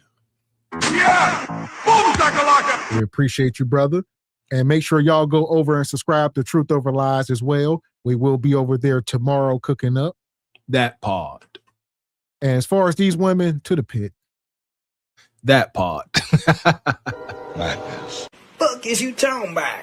This is Sparta! You got to know when to hold 'em, know when to fold 'em, know when to walk away, know when to hide. You gotta count your blessings. You're sitting at the table. You hear me? Ooh, child, things will get brighter. Man, shout out to the Godfather KS. He used to be up here cooking, man, dropping major gems. Be just as critical to your mom and be just as understanding to your father. Broke the internet with that. Makes sense. And we see how that's not true. Mom working 2-3 jobs, ain't never home. Mom made a sacrifice. She did this. Dad working 2 or 3 jobs, ain't never home. Dad was never home. Yeah, you know, we didn't have no quality time, but mom was a martyr. It's wicked. So here we are. We talking about winter is now. And shout out to Brother Trey, who been doing God's work. Apparently more people are listening. So we're going to talk about this here with the Tuskegee and these HBCUs introduce a dress code banning do-rags, bonnets, and some more stuff. Changes are coming. Tuskegee University's new dress code bans bonnets, do-rags, and bedroom shoes in class. They are going towards a more professional campus. Also, the HBCU is also tightening its attendance and cell phone policies, y'all, as a part of a broader push to prepare students for life after graduation. Tuskegee University students will be expected to put down their cell phones, show up for class, and leave certain casual clothing in their dorm rooms under a new set of campus policies. Now, Tuskegee President Dr. Mark A. Brown announced new expectations governing student attire, attendance, and cell phone use ahead of this new upcoming academic year. Oh, honey, she got a bonnet on. But the Alabama HBCU's dress code prohibits students from wearing revealing clothing, like some what she got on, in classrooms, dining areas, and official university settings, including convocation. So here we go. And like she trying to point out, the young woman right above her, obviously this is AI, I believe, but she's like, that's revealing. And they will say, no, it's not. I'm just showing my stomach. I've been dressing like this since I was 12 years old. My mama bought this for me. She know what I wear, you know, and a lot of this on the parents, because I would be appalled if I'm paying all this damn money for my kid to go to college, son or daughter, grown-ass men, waking up in the morning, going to class in pajamas. Absolutely not. I mean, get up, get yourself ready like you're going to be ready in the workforce and for the rest of your life. This is serious. Why in the hell would I make you get dressed up to go to school when you're in 5th grade and you got to be punctual, but now you're in college and I'm paying for it, but when it was free in the public school, we got to buy you the most expensive stuff and get you dressed up every day. But now it's okay to go to class with pajamas on and bonnets. That's insane. Zero freaking excuse. Zero. Lazy as the day is long. I was a student athlete, or more like an athlete student. And even we got to get dressed before you go to class. Put something on. don't y'all care to I don't know, be presentable? Don't you dare to be respectable? Don't you dare to, look freaking good, presentable? It's an energy to it. Bonnets and do-rags. Y'all can do better. Man, shout out to None says my husband had a briefing before we went shopping for our daughter. He said no 304 gear. You know what I mean? Simple and sweet. Nah, do what y'all want with that information. You come back in here and get my wishes. We're gonna have a bonfire tonight. There you go. Amen. Bedroom shoes, bonnets, and do-rags would also be prohibited in classrooms at the university. Well, and the university cafeteria. So y'all know how y'all be having fried chicken Wednesday? Y'all ain't gonna be able to come up in there looking like this. Now, the new dress code requirements could revive a familiar conversation within Black communities about respectability, professionalism, and the role HBCUs play in shaping how students present themselves. Now, the president of Tuskegee said he is going to monitor attendance more closely. While skipping class may have become a running joke within college culture, Tuskegee is treating regular attendance as a foundational part of academic success. There is so much pride at Tuskegee University. My daughter graduated from Tuskegee University, and she was Miss Tuskegee University. So this is near and dear to my heart. Tuskegee has shaped these individuals like my daughter, and her Mr. Tuskegee University shaped them into the adults that they are today. So I agree with the change. Shout out to everybody who graduated from Tuskegee. Anyway. Y'all drop down in the comment area. Let me know what you think. And here first, where Kimmy's world is your world. Tuskegee University banning bonnets and do-rags is a conversation, I think, that misses the entire point of what's happening right now in the world. We're literally facing a climate crisis. We have an administration that is racist and misogynistic, not to mention the entire pedophilia surrounding the Epstein files. The economy is trash. Well, y'all stop. What this got to do with the price of tea in China, or crack and Crenshaw, as we say? But Epstein, the X-Files, tea money, economy, gas prices. Y'all gonna do all this deflecting because shame come in the room? This is a deflection. Hey, what about the white folks? No, we trying to clean up our damn house, and every time we do, y'all deflect because y'all don't want to clean it because y'all are the participants. Thank you. Thank you. Anytime they take up for gynocratic order or low rent behavior like this, they're too selfish to be just taking up for someone else. They are also indirectly defending themselves. Maybe Mrs. Traction Alopecia like to throw her bond every now and again. Because if she was against it, she would simply say it. What the heck is wrong with a freaking standard? What's wrong with it?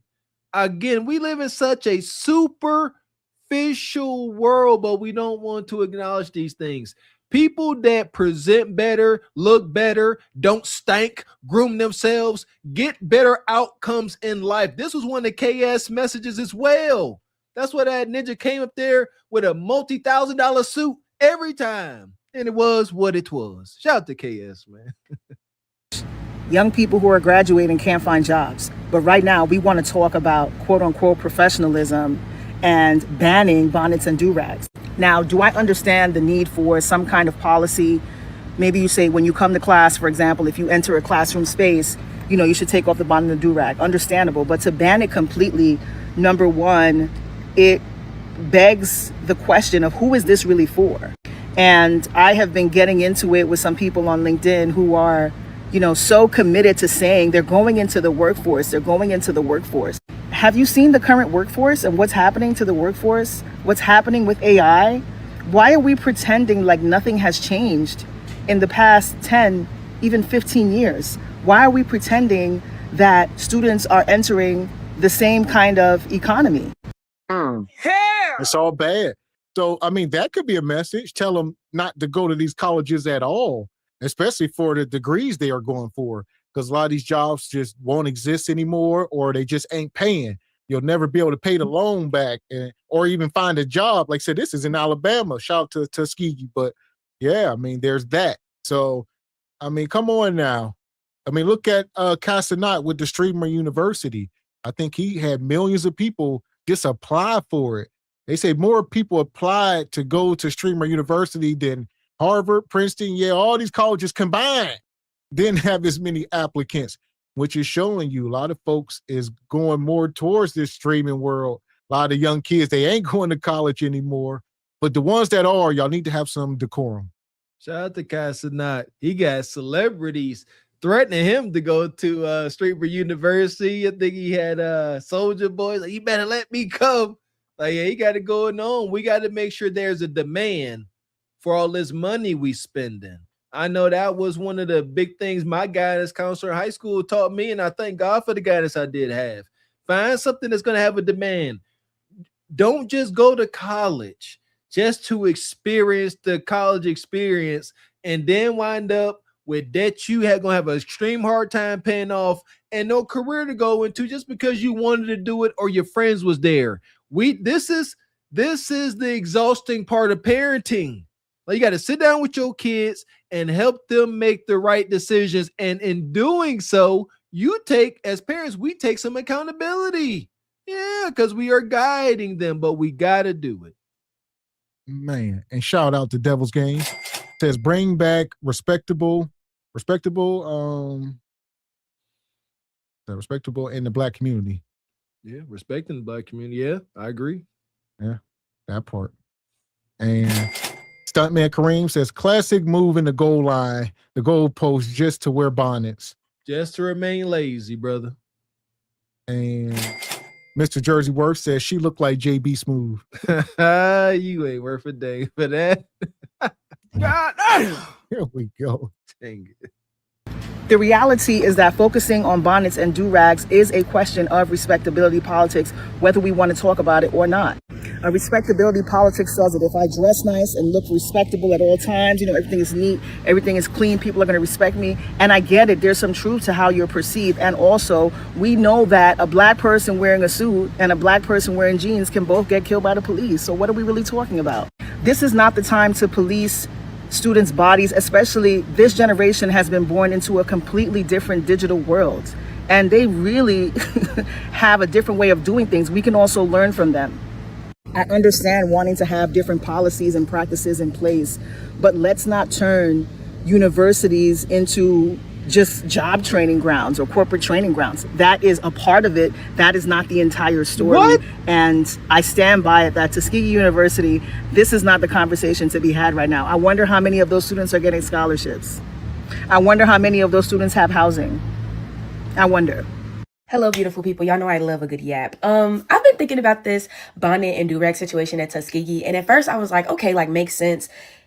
And then something turned on in my head and I'm like, I don't like it. When I was a freshman, I used to wear a bonnet on Sundays or after hours, after classes around campus. And I might have went to class one time, maybe. And I look back and I'm like, there's no way my friends or myself let myself go out in no daggone bonnet. But then I look at it again and I'm like, this was a sign of me feeling authentic in myself and being comfortable in a space that was made for me. No, that's you being lazy. I mean, college campuses is not a gigantic bedroom. You have a dorm room for a reason. Like you said, even within the dorm. But if you're going moving about, you got to respect yourself. But like I say, they do this so young. They didn't just start doing this once they got to college. They've been doing this since they were 10 years old. When they was going to Walmart with their mama on Saturday morning, they all wore bonnets and pajamas. It's the standard. So we got to raise the standard in the household because that's where they get it from. Exactly.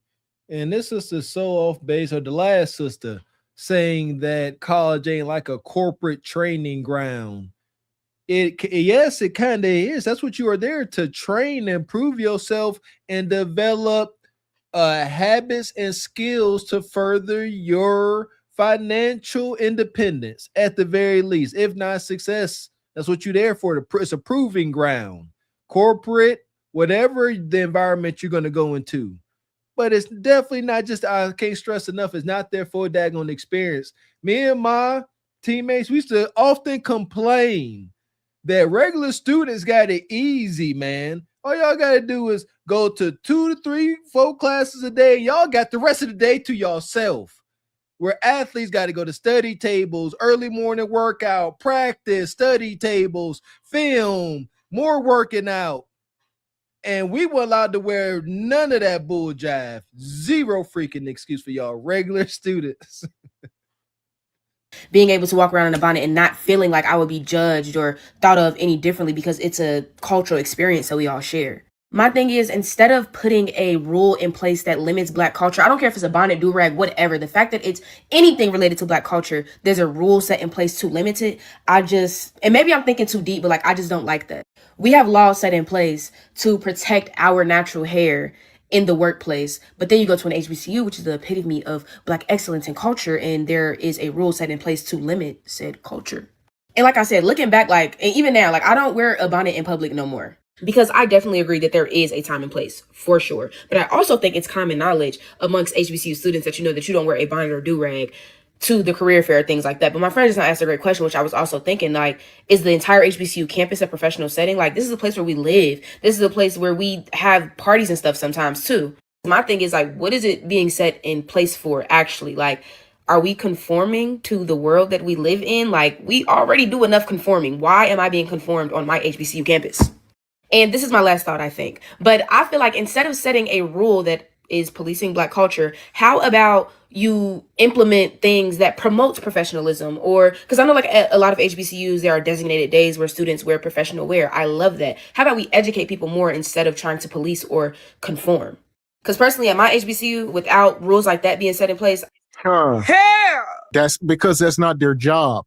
That's your mama and your daddy's job to instill that in you. They ain't about to be sitting up here with some unruly ass 18 to 20 whatever year old young adults and be trying to, reason with y'all. Your parents should instill this in you where you would know better to walk out the house like this. You want them to, at this grown age, to start teaching y'all why y'all shouldn't do it. Like, look, here's why you shouldn't wear a bonnet around campus. And this is why you should take the pajamas off. It's because of this. And then y'all gonna say it's bull jive, regardless of what they say, y'all ain't gonna accept it. This is college. You're going to sign up or go to an event where they are teaching you home training. Like she just stated that the college needs to do things to, what she say, make kind of nurture a more professional setting. And she telling folks they can't wear do-rags and bonnets ain't doing just that. She said, no, y'all need to educate us. They are forcefully educating by telling you to take the bonnet. They are prohibiting these things. They said, we ain't about to even give y'all, it's either pass or fail. Either you're going to follow the rules or you not. Y'all want the options. No more options. Y'all had the options and y'all walking around with SpongeBob pajama pants on and bonnets while y'all mamas and daddies paying $thousands for y'all to get education. And the cell phones, as y'all see in the image. So it's not just that, bonnets, do-rag, cell phones, and most of, eating hot foods in the middle of class, just walking to class with a bonnet on, wearing pajamas, looking at your phone with a bag of Popeyes, and you just sit down and start crunching on food in the middle of class while the professor trying to teach.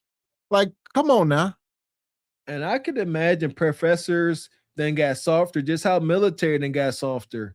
But when I was in school, them professors still was pretty strict. You can't show up to class a second late. If you think about bringing some food, and there'll be repercussions and consequences. I know how to move and navigate with all of the resources and programs and things like that my HBCU has had in regards to professionalism. I know how to move in a professional setting because time and place. But to put something in place like that, like, I don't know. I'm going to stop yapping. I'm going to give y'all the floor, but I don't know. And shout out to Tuskegee University. They just announced their new dress code, which bans bonnets, do-rags, bedroom slippers, and any other casual attire inside certain classroom settings. And I think a lot of other schools should follow suit. That's to include other HBCUs and PWIs.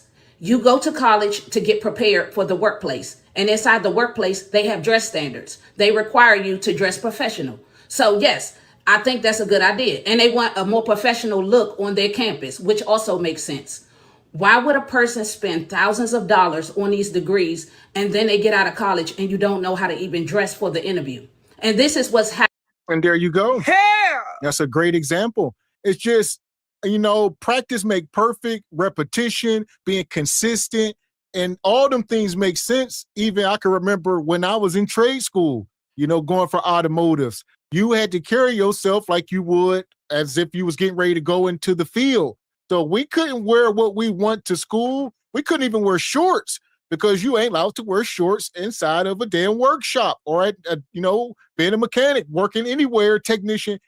You ain't allowed to wear shorts in most places, unless you're in California somewhere, that's different. But for the most part, they are conditioned. You got to wear steel-toe boots to school. All these things you want to carry yourself this way. So as young adults, you at least want to get up and have some sense, put some slacks on, young man, a little, a polo or something. You ain't got to wear no 3-piece suit, but be ready for the day. Even if it's, a t-shirt, but not the do-rags and the pajamas. Like, if we can't even start there, that's crazy. We were not even allowed to wear hats and do-rags in freaking high school. How is this a problem in college? And like you said, it's practice, is habit forming. And this is why these sisters, they so used to slapping on bonnets. Now they get out here into the workforce. And like Mr. X said, that was blue collar. And there was dress code rules. Blue collar, working, getting dirty. Ain't nobody going to college for a blue collar job. Everybody want that corporate, white collar job. And the rules are even more strict. But now y'all got this terrible habit of slapping on a bonnet. So guess what happens when you got to show up to the office and there ain't no warnings and you will get fired for showing up with a bonnet? It won't even be a question. Now, instead of slapping on the bonnet, what y'all doing? Slapping on hair helmets. The laziness continues just in a different form. Please develop good habits early. Man, we got some super chat. Shout out to the brother B. Wyatt.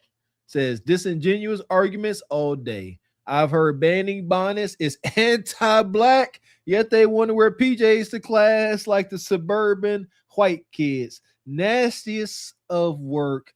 Anti-bonnet is anti-black. This is the culture we want to portray, huh? Okay.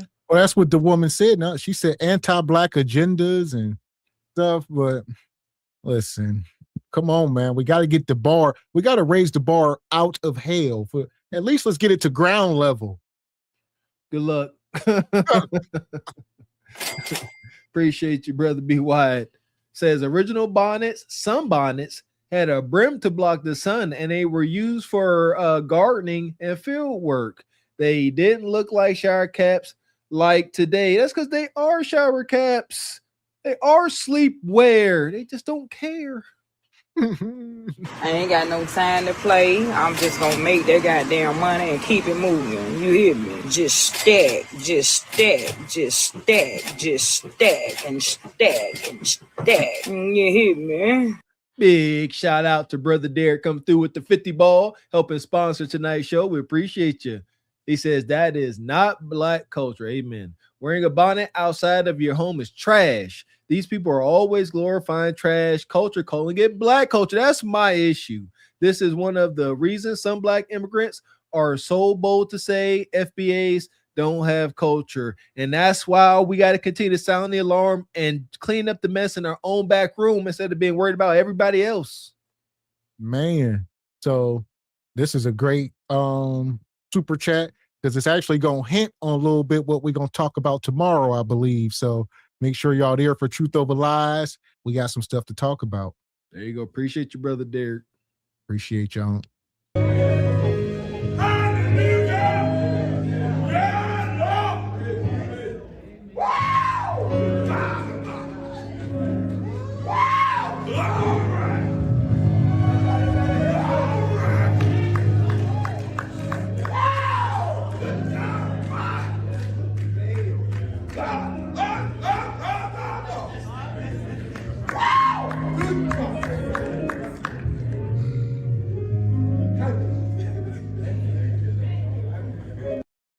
We appreciate you, brother Derek. Shout out to King Keon. Says, I'm paying you thousands, not the other way around. Just do your job. I take my money to a nice PWI with more resources where I can wear what I want. Okay. There you go. I mean, listen, teach his own for sure, but I mean, we got to raise the standard collectively. Like I said, if an individual person is able to do it, and if I'm reading this correct, go ahead, Mr. Walker. Yeah, what's PWI? I don't know what that is. Predominantly white institution, just any other college besides the HBCU. Okay. So anywhere, Pitt, Ohio State, There you go. Oh, so you saying are you making an argument you should be able to wear do-rags and bonnets in class? Is that what you said, brother? Yeah. He says he's paying, he should be able to wear what he wants. So two things are true. What kind of desired outcome are you trying to get? Like I said, some people, it's not a monolith. We're talking possibilities over probability. It's not like 100% of the people that wear a bonnet ain't going to be ish. I'm sure some of the folks will go on to be great people, but it's just a possibility of creating bad habits. Yes. Yeah.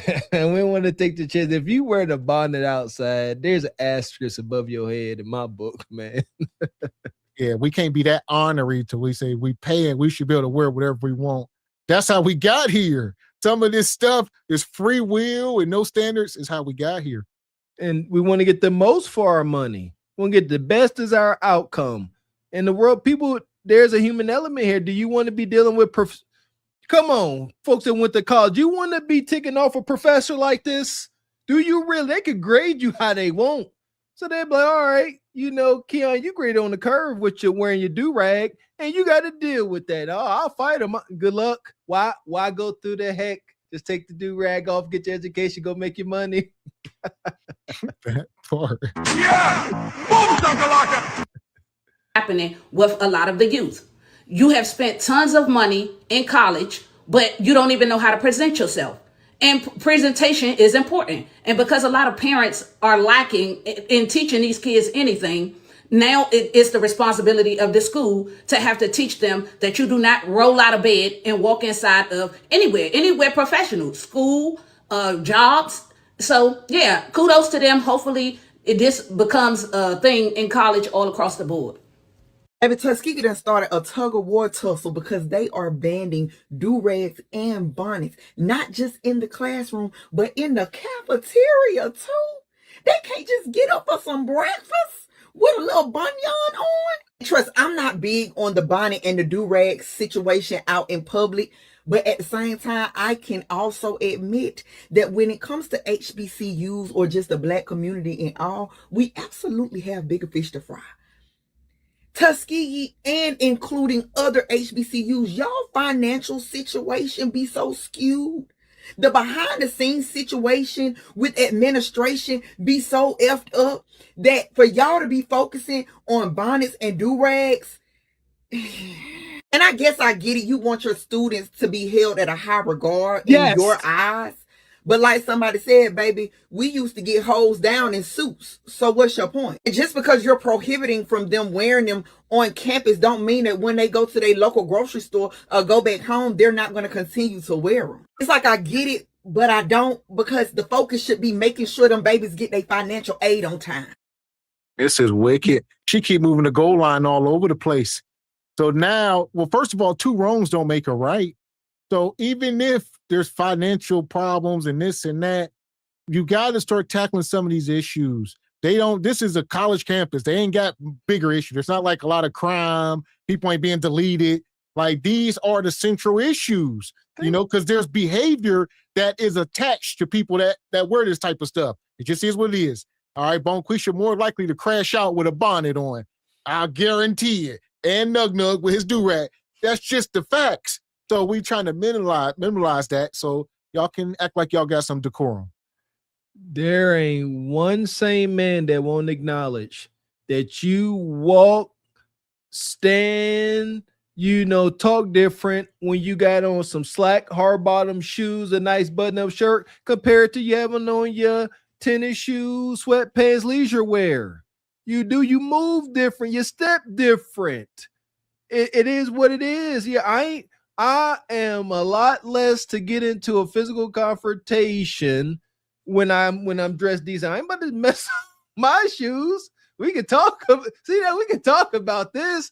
But if I just came from the gym, I got my workout clothes, what it do, Ninja? You see that? I can acknowledge that. The rest of them should be able to. And here we go. Like I said, a lot of these people be the hit dog. So these is grown people that still, this Bonquisha is a grown woman who still wears her bonnet when she go to Target. Like she said, they should be allowed to wear it when they're going to eat. And this, like I said, they're talking about class mostly. All right. But obviously that needs to just trickle down to your everyday life. But yeah, if it's breakfast and I'm just running to grab a bite, this and that, no. Like I said, put on some, they didn't say you can't wear sweatpants or shorts or Crocs. They ain't even been that extreme. Bonnets and pajamas. That's what I was going to say. When I was in college, it was sweatpants. That was your lazy wear for the sisters. A nice little spaghetti strap little shirt, some sweatpants, slippers, tennis shoes, done and done. But it wasn't no wave of bonnets. We would have addressed that. Me and my compadre days, yeah, we'd have had something to say about that madness. And that it goes hand in hand with Brother Trey be talking about. Because if a lot of these women could, the college age, if they could afford it, they would have their hair done, wigs all the time, but they can't. They in college and they broke. So more times than not, their hair ain't done and they ain't wearing their natural hair. More of the problem of wearing your natural hair because they don't want to be seen with their natural hair. So they going to slap that bonnet on more days than not because they can't afford to get it done in college. I didn't realize that. This is about to cause, this is going to force a serious shift. That is true. There is no alternative. A lot of these sisters' alternative to a bonnet is taking care of their natural hair because lack of funds and resources. This is going to get deep. So for now, we're going to put everybody in the sub and keep it moving. No bonnets in the sub. The passengers of the doomed Titanic sub spent their last moments in total darkness looking for bioluminescent creatures out of the small window and listening to their favorite music.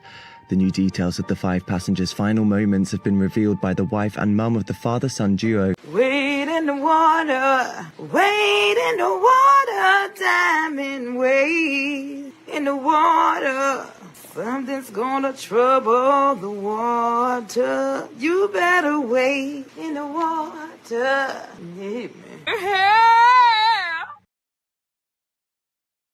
We're going to let y'all sisters know one of the best places, if not the best place to find the man of your dreams is in college.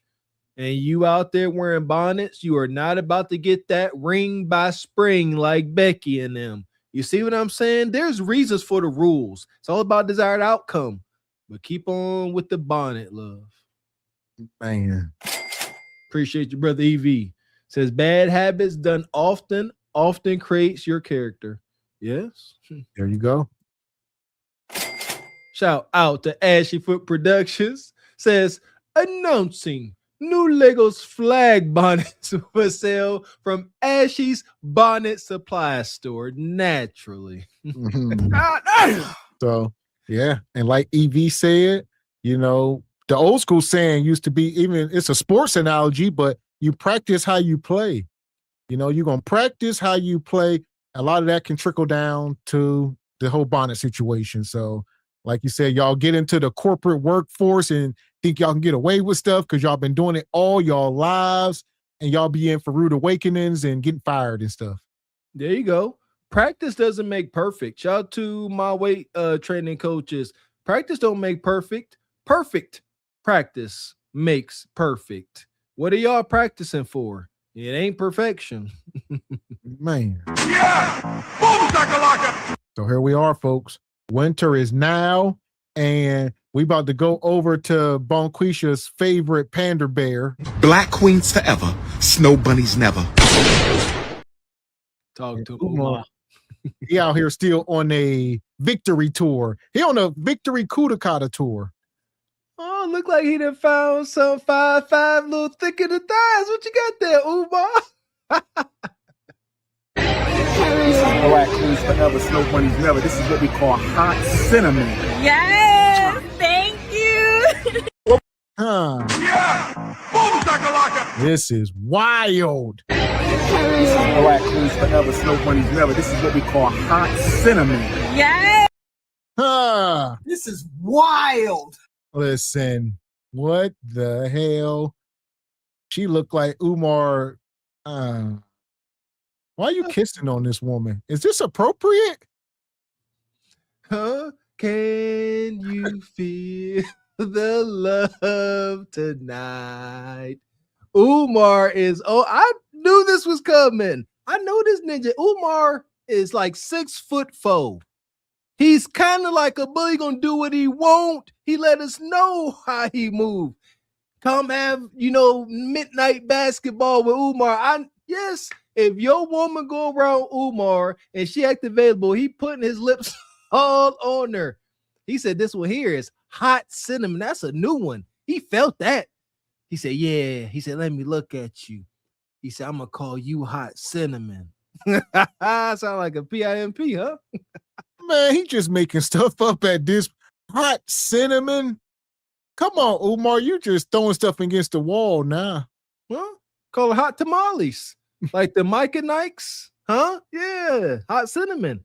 Yeah. Call you hot tamale mama. All right, queens forever, snow bunnies never. This is what we call hot cinnamon. Yes. Thank you. What we doing over here, my beautiful African queens? Hi. We got butter pecan, butter almond, sweet brown sugar. We got a little caramel.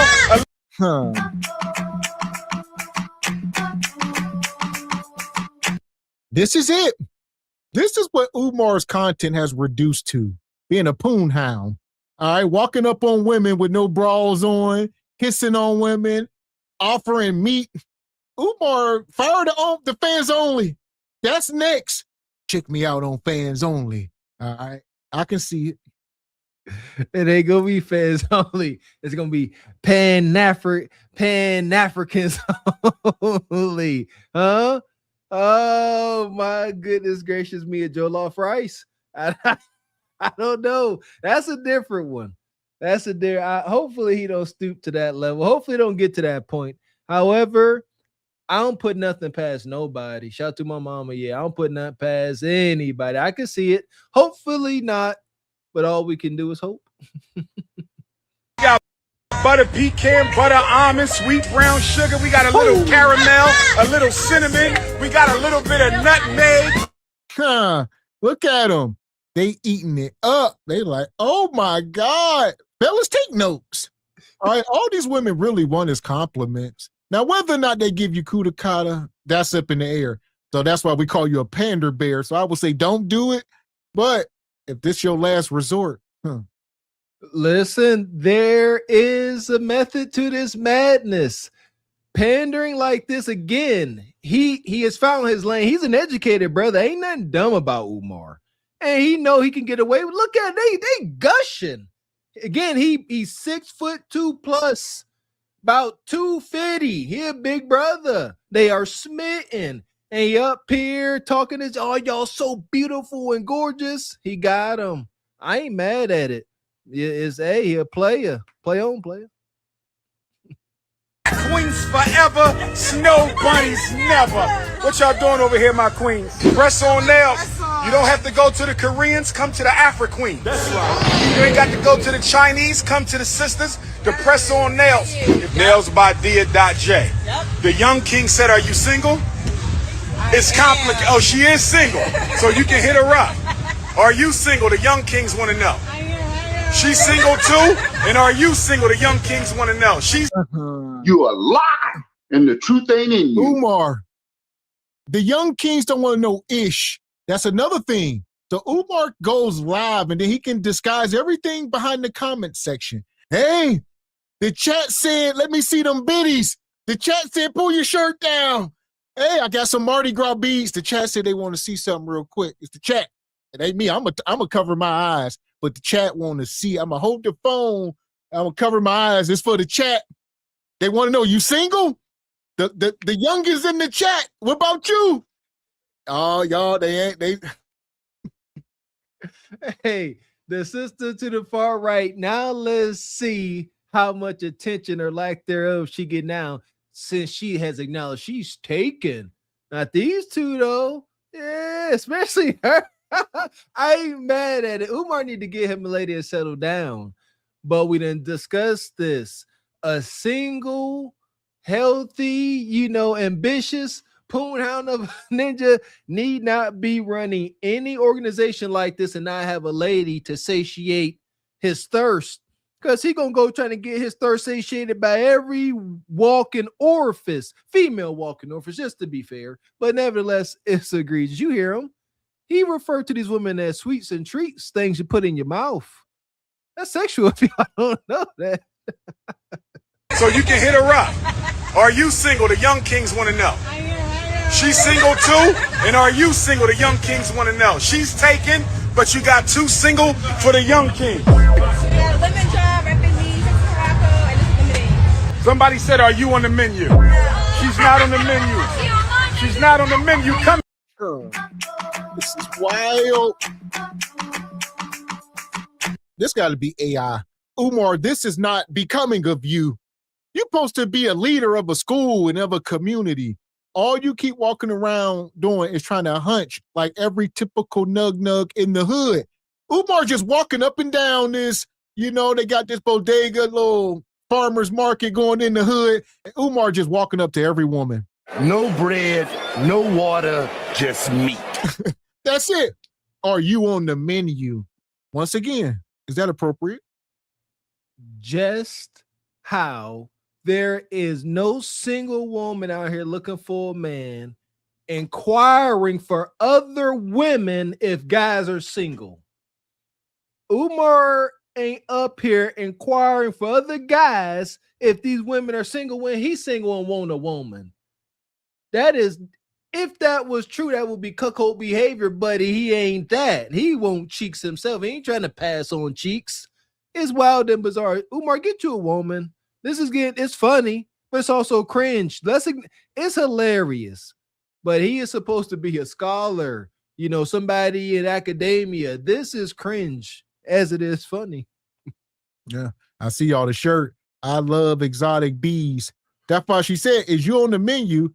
And then some woman was in the back was like, no, she on my menu or something. Umar about to get slid by step study. Granted. Somebody said, are you on the menu? She's not on the menu. She's not on the menu. Come and get the drinks. Black queens forever. Snow bunnies never. Yeah. Y'all see step study back there. A little sawed off step study. Yeah. She on my menu. So Umar, you could be all a 6'3", 4", whatever you want to be. And this woman back there, every bit of 5 foot tall, 88 pounds, getting all the kudakata. Yeah. So there's that. Now, here is a strong conflict. You see, Umar had to get away from this station. He cannot address that politically correct. He ain't got it in him because he don't agree with rainbow lifestyle. This ain't him. He will acknowledge that rainbow coalition tends to always hijack the black movements. It's true. It's a fact. So he had to pan that camera away because step study, it wasn't going to be a pleasant exchange. He's about to tell himself, you ain't got what I got. You're a little butter pecan yourself. Huh? Still kudakata in them boxers. Queens forever. Snow bunnies never. Yeah. Is that the king? That's the king. Okay, tell him she's taken. They was asking about the queen.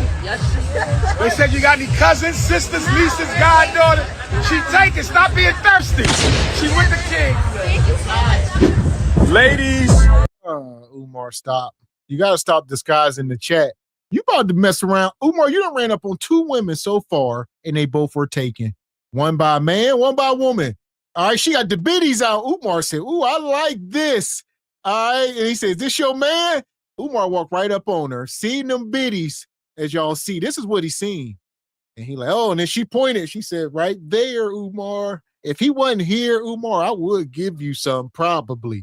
But my man right here, and her man standing there like, yeah. This nigga looking wild. Listen, you better be careful. Umar is Mr. Take Your Girl. And you look like you all primed up for a black pill. Yeah! Umar said, oh, my bad. That was the chat. The chat wanted to know, and he just smiling. He don't know. He ain't none the wiser. Sisters, listen, God dang it. I ain't saying this sister did nothing wrong. I ain't saying that at all. However, Miss X hit on something. Wolves will be wolves. Y'all don't get it. Men, we believe and acknowledge the pecking orders. Umar, we know what women like. Umar looked at this dude, and that's what men do. Say, oh, I'm better. And now the pressure is on sisters. In this instance, when you got a wolf coming at you and you're supposed to protect your man's head. Say, no, this is my man right here. Show that you belong to him. Hug up on him. See how the brother got his arm around her? No, get your arm around him. This my man. Kiss on him. Do something. Show Umar that could have been available because he's sniffing around thinking it is. Man. Appreciate you, EV. Speaking of sniffing around, says they'll fight for bonnets before fathers and family. Now you preaching, brother. Appreciate you. Better believes me. Good to see you, man. Says we used to get hosed down in suits, but that generation advanced us. Amen, brother. What's this generation doing? That part. Yeah! Boom, shakalaka! Money. Shout out to our favorite in-houser entrepreneur, Ashley Foots. Says the N on Umar's hat stands for Nigeria. Umar, Ashley are like the Jordan and Pippen of scamming. I mean, of helping those lacking intellectual awareness. Shout out to Ashley. Appreciate you, brother Frederick. Says black female cipher rappers are deleting each other's. What we talking about? Come on, sisters. Y'all ain't supposed to be fighting, let alone pew-pewing each other. Let alone battle rapping. Hell. So. Jeez, Weezer. Shout out to Dark Man Jeff. Always good to see you, brother. Says side note, Grand Theft Auto 6 is coming out November. Noted. Women complaining now. We haven't seen nothing yet. Winter about to be on side big. I was just talking to my oldest son. I might have to up the game console for that GTA 6. Yeah, might have to. Yeah! Boom, shakalaka! That part. Shout out to Chad Harvey. Says flirting with sisters, but no updates on that school. Woo! Talk about it. He chased a butter pecan. Relax, Chad. So here we are. I'm gonna let him keep going. Umar on one. They said you got any cousins, sisters, nieces, goddaughter? She take it. Stop being thirsty. She with the king. Ladies, talk to me. You live on the Instagram. We have waist the waist beads. Ain't nothing like some waist beads on the queen. I'm gonna leave it right there. Keep going. Made by Menaka with her beautiful butter almond self. Look at her. Black queens forever. Snow bunny. Man, this is wild. He walking around, so this must be like some Juneteenth festival or something. Even look at her. Blowed out as the day is long. Umar said, look, this butter pecan almond. She said, woo! That's probably the best compliment she got in the last 20 years.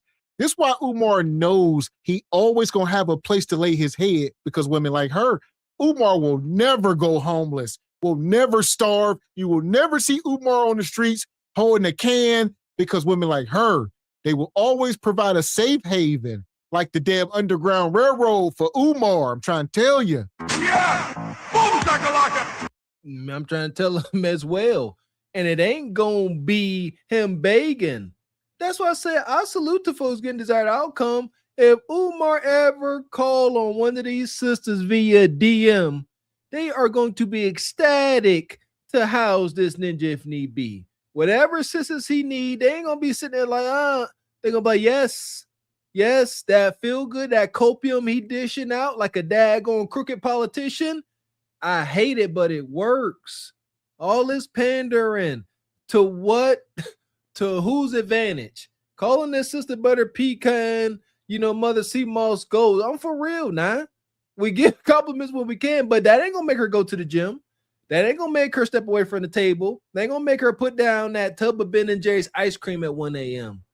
Because you said she's sweet butter pecan. Why do anything?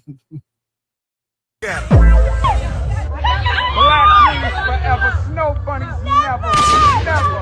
Never. Somebody just sent me a very disgusting picture. Somebody just sent me a very disgusting picture. No disrespect to the Neanderthal community. No disrespect to the Neanderthal community. And I take no pleasure in letting you all know that somebody just sent me the lower anatomy of a Neanderthal female. Somebody just sent me the lower anatomy of a Neanderthal female. Lord have mercy. The devil is busy today. I don't want to throw up on my Instagram live. Umar. You a lie, and the truth ain't in you. Tell the truth. You look like you just rubbed one out to whatever they sent you. You look like you just got done, your sock in the back seat. You just got done like, thank you. All right. Umar, somebody done sent him a picture of white Kudakata, and he's appalled in this moment. I'm trying to learn how to golf. Don't you dare. Don't you dare. Don't you dare. No, you tripping. that ain't how that works. Ain't no bear program that way. There ain't one healthy man that say, you know what, I prefer melanated sisters. And you see the figure of a naked melanated woman, but okay, I like that. You ain't about to look at the figure of a white woman and be like, ugh, that don't work that way. The only difference, if we just keeping it equal, is a color. The lumps and the grooves and the creases, everything it all hit the same. Umar, that I don't know why I'm gonna throw up. That's not necessarily true. They say Asian women go sideways. Just saying. How would that even be humanly possible? Of a Neanderthal female. Lord have mercy. The devil is busy today. I don't want to throw up on my Instagram live because I don't do snow bunny. I've never been snow bunnied a day in my life. I've never been snow bunnied a day in my life. I have never been snow bunnied a day in my life. So I don't want to throw up right now. So I'm going to get back to my questions. Black queens forever. Snow bunnies never. Black queens forever. Snow bunnies never. Black queens are forever. Snow bunnies never. Yeah! Boom, shakalaka! Man, this dude is wild. What is wrong with him? Like, this is all he's been doing all summer is just Kudakata content. The school ain't open. You know, they keep pushing his permits back.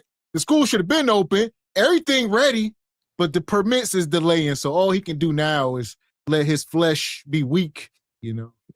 But as long as he out here serving out copium like a back in the day dope dealer, he can get away with it.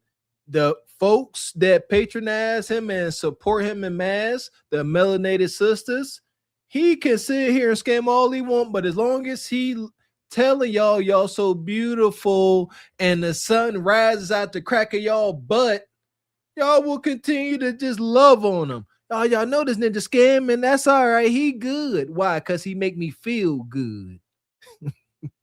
So for that, all right, we gonna grab Umar and put him back in the pit. There you go. Bye, ninja. Madness. Fuck is you talking about? This is Sparta! You got to know when to hold 'em, know when to fold 'em, know when to walk away, know when to hide. You gotta count your blessings. You're sitting at the table. You hear me? Ooh, child, things will get brighter. Umar wild, and shout out to Umar. He's still afloat. All of the scheming, scamming, broken promises, and he's still afloat. God damn. Here we are. We told y'all the title of tonight, Winter is Now. All right. And we gonna move on to this next topic, which is going viral, which is this Usher concert fiasco. All right. Listen here. I don't know nothing about this. Already egregious. Oh, we talking about already egregious. So most of y'all know this been going viral. We gonna mine through it.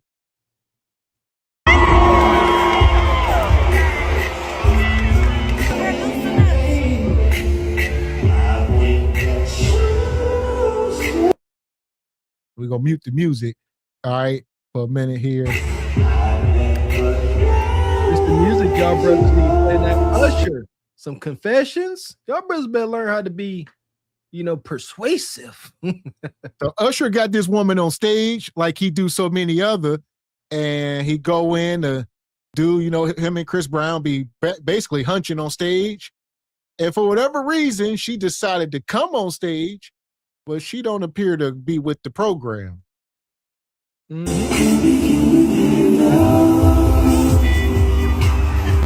I see it. She too pretty for this. I see it. I get it.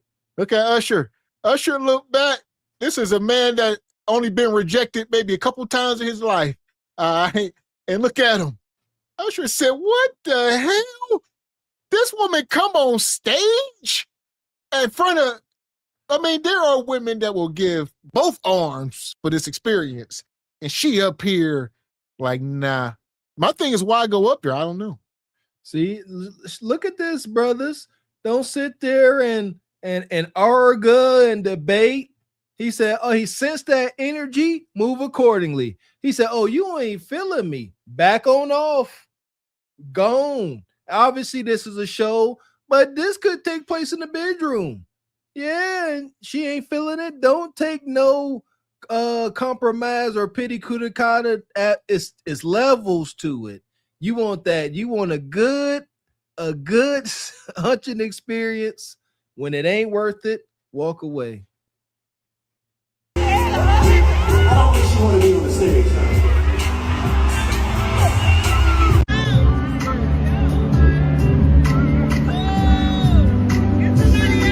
Get her out of here. He said, get out of here. Usher, he said, I don't think she want to be here. And then some woman on stage, like, I'll come up, this and that. I'm sure many of them will, but like you said, Usher waving her off after that. A lot of people thought it was staged, but no. I'm looking at her facial expression. Women, they can't hide when they into something. She ain't into that. She clout chasing. She got that ish-eating grin. She all stiff. She like, let me get my 15, 20 seconds of fame. Yeah. And look, and she came up here and dissed Usher.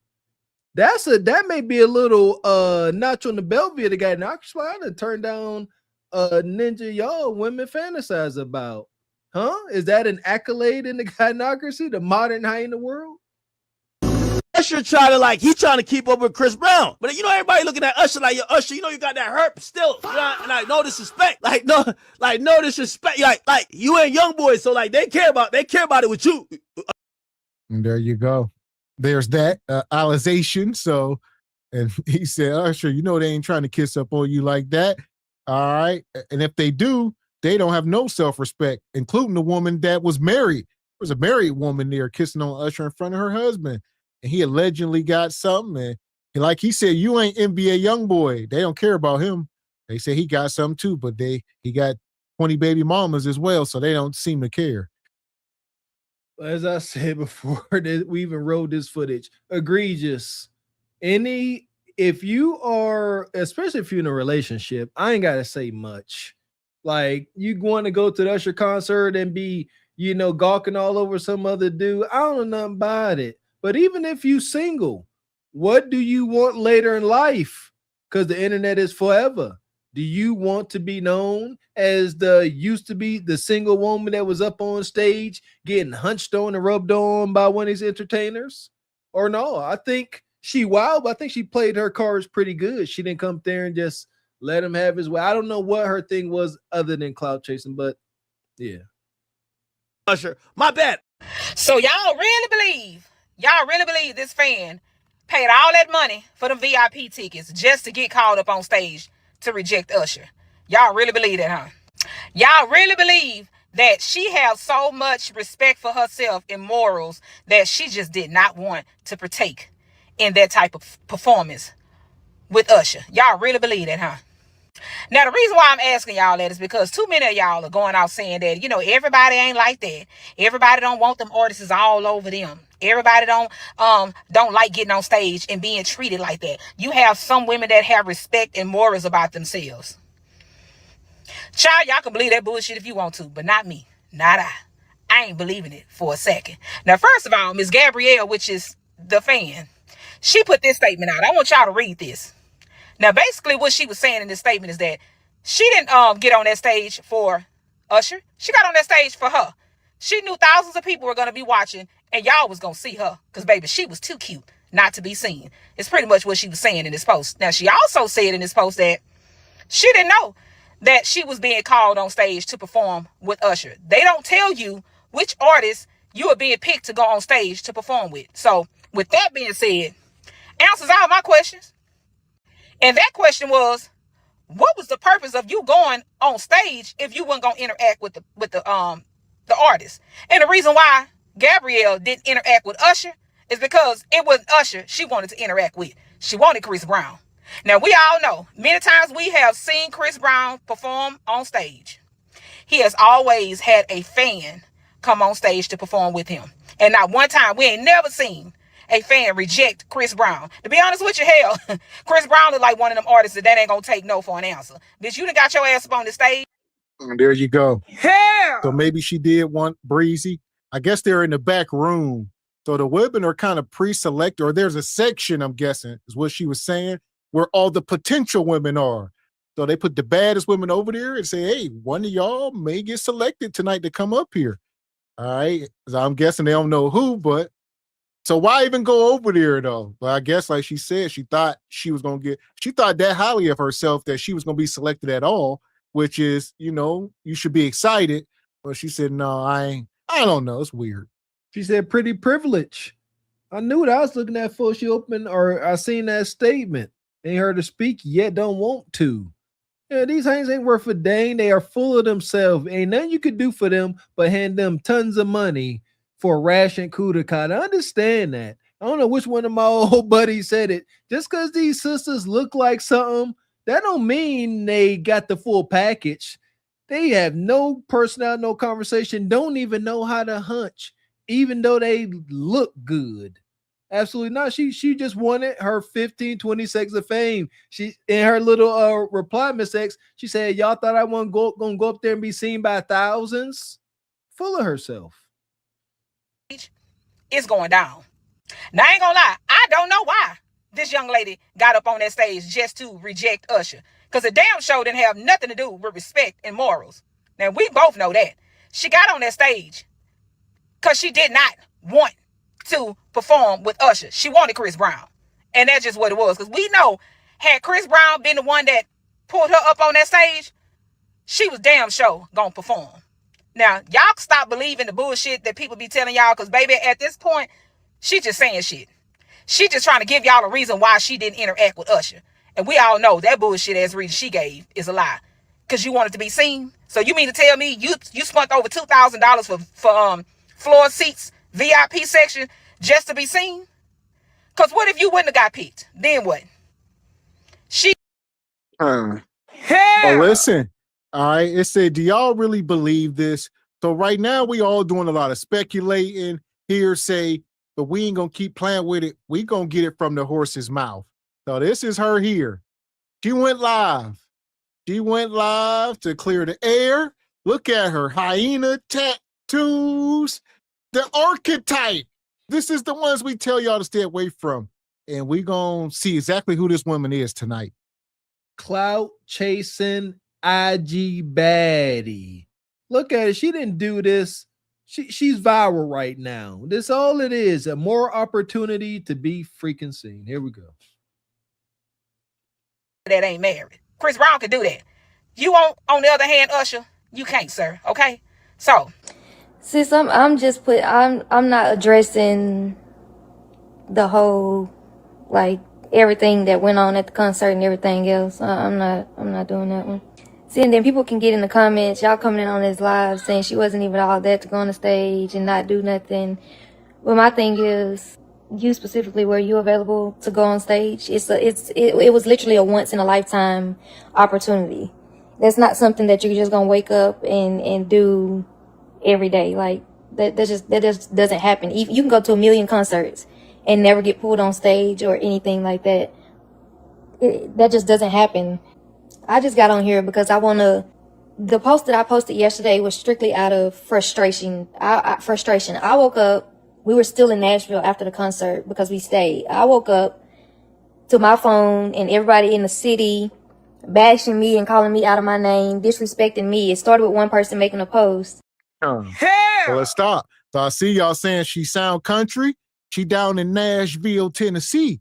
What is this? Is this a Nashville baddie? Is this a Nashville dime? We don't know. I don't know. Where y'all at, Nashville? I know y'all say different places in the country can elevate a woman's SMV. We don't know. I will say, there you go. She out there in the country. I would say, yeah, she playing her cards right with her hyena self. She got all that ink on her daggone forearm. 15,000 freaking red flags. But I don't understand something. I don't understand why folks got mad at this woman. She's stating that she woke up in the morning with folks calling her out her name. That is extremely odd. Like, who saw that and was like, oh, you like for what? I do think it's odd. Like, you got to be careful. Like, just talking bad about people, especially people that are doing better than you, look better. You got to be careful because you give them arrows to shoot back at you, as she did. She said, I hear y'all calling me out my name and saying stuff. What y'all look like? You know what I'm saying? So folks need to be careful, and all y'all do is fuel their flame for visibility and clout chasing. Shit, y'all gave her an opportunity. That's what I don't understand. Folks don't like her, call her name. Y'all gave her this wind in her sails, and now she here. And then it went from there, and then it just went on. It's fine for everybody to have an opinion or whatever. But of course, if you're a person that's never been on social media, and y'all can look at the Facebook and Instagram beforehand, y'all can look at dates when things were posted. I've never been a person that's been on social media or to put my life on social media or to get on here and not be humble. People are saying, yeah, remain humble and whatever else. I've never been a person that just got on social media and just popped it. You get what I'm saying? Everything I do sitting back in the cut because I live a real life. I have a son that I take care of and a household that I take care of. I'm not a person that is just constantly on social media or in drama or in somebody else's business. I get on Facebook and scroll, and TikTok and scroll, and Instagram as well. Oh my God. You can't make this shit up. You can't make this shit up. Y'all heard it. Here we are. You can't make this up. This is somebody's baby mama. Leftovers, as we would say. It's a baby mama. Like I said, granted, Usher, he got some unforgivables allegedly. If that was your reasoning, we can, but why you even go on stage? You can't even make that make sense because you know what they do on stage. So, Cloud, you somebody's baby mama. We can't get past that. She said, I'm a baby mama. You can stop right there. She wouldn't dare disrespect herself, call herself a baby mama. She said, I have a child. She tried to sound sophisticated with her little mock neck. Oh, I hear you, sister. I hear you. Folks can atone. But that Usher display was not atonement. As you said, Mr. X, okay. She stated it was a once in a lifetime opportunity. Granted, okay, for you, but you didn't want to go along with the get along, so why go up there? It was kind of rude, a little ignorant. You know what the vibe is about, so that's there, but folks calling her out her name, like I said, if you don't like her, all you did was put wind in her sails. I can't stress that enough with social media. It's a weird place. I post pictures every now and again, and that's it. But to get on here and try and bash me because I made a post out of frustration, of course I'm going to be frustrated. A lot of people, the whole world, this went worldwide. A lot of people came calling me out of my name, making threats. Even it started when I left the Nissan Stadium. People were harassing me and my family as we were walking out. cussing at me, calling me everything that you can think of because of me getting on stage with Usher. That wasn't, my intentions wasn't to ruin anybody else's experience.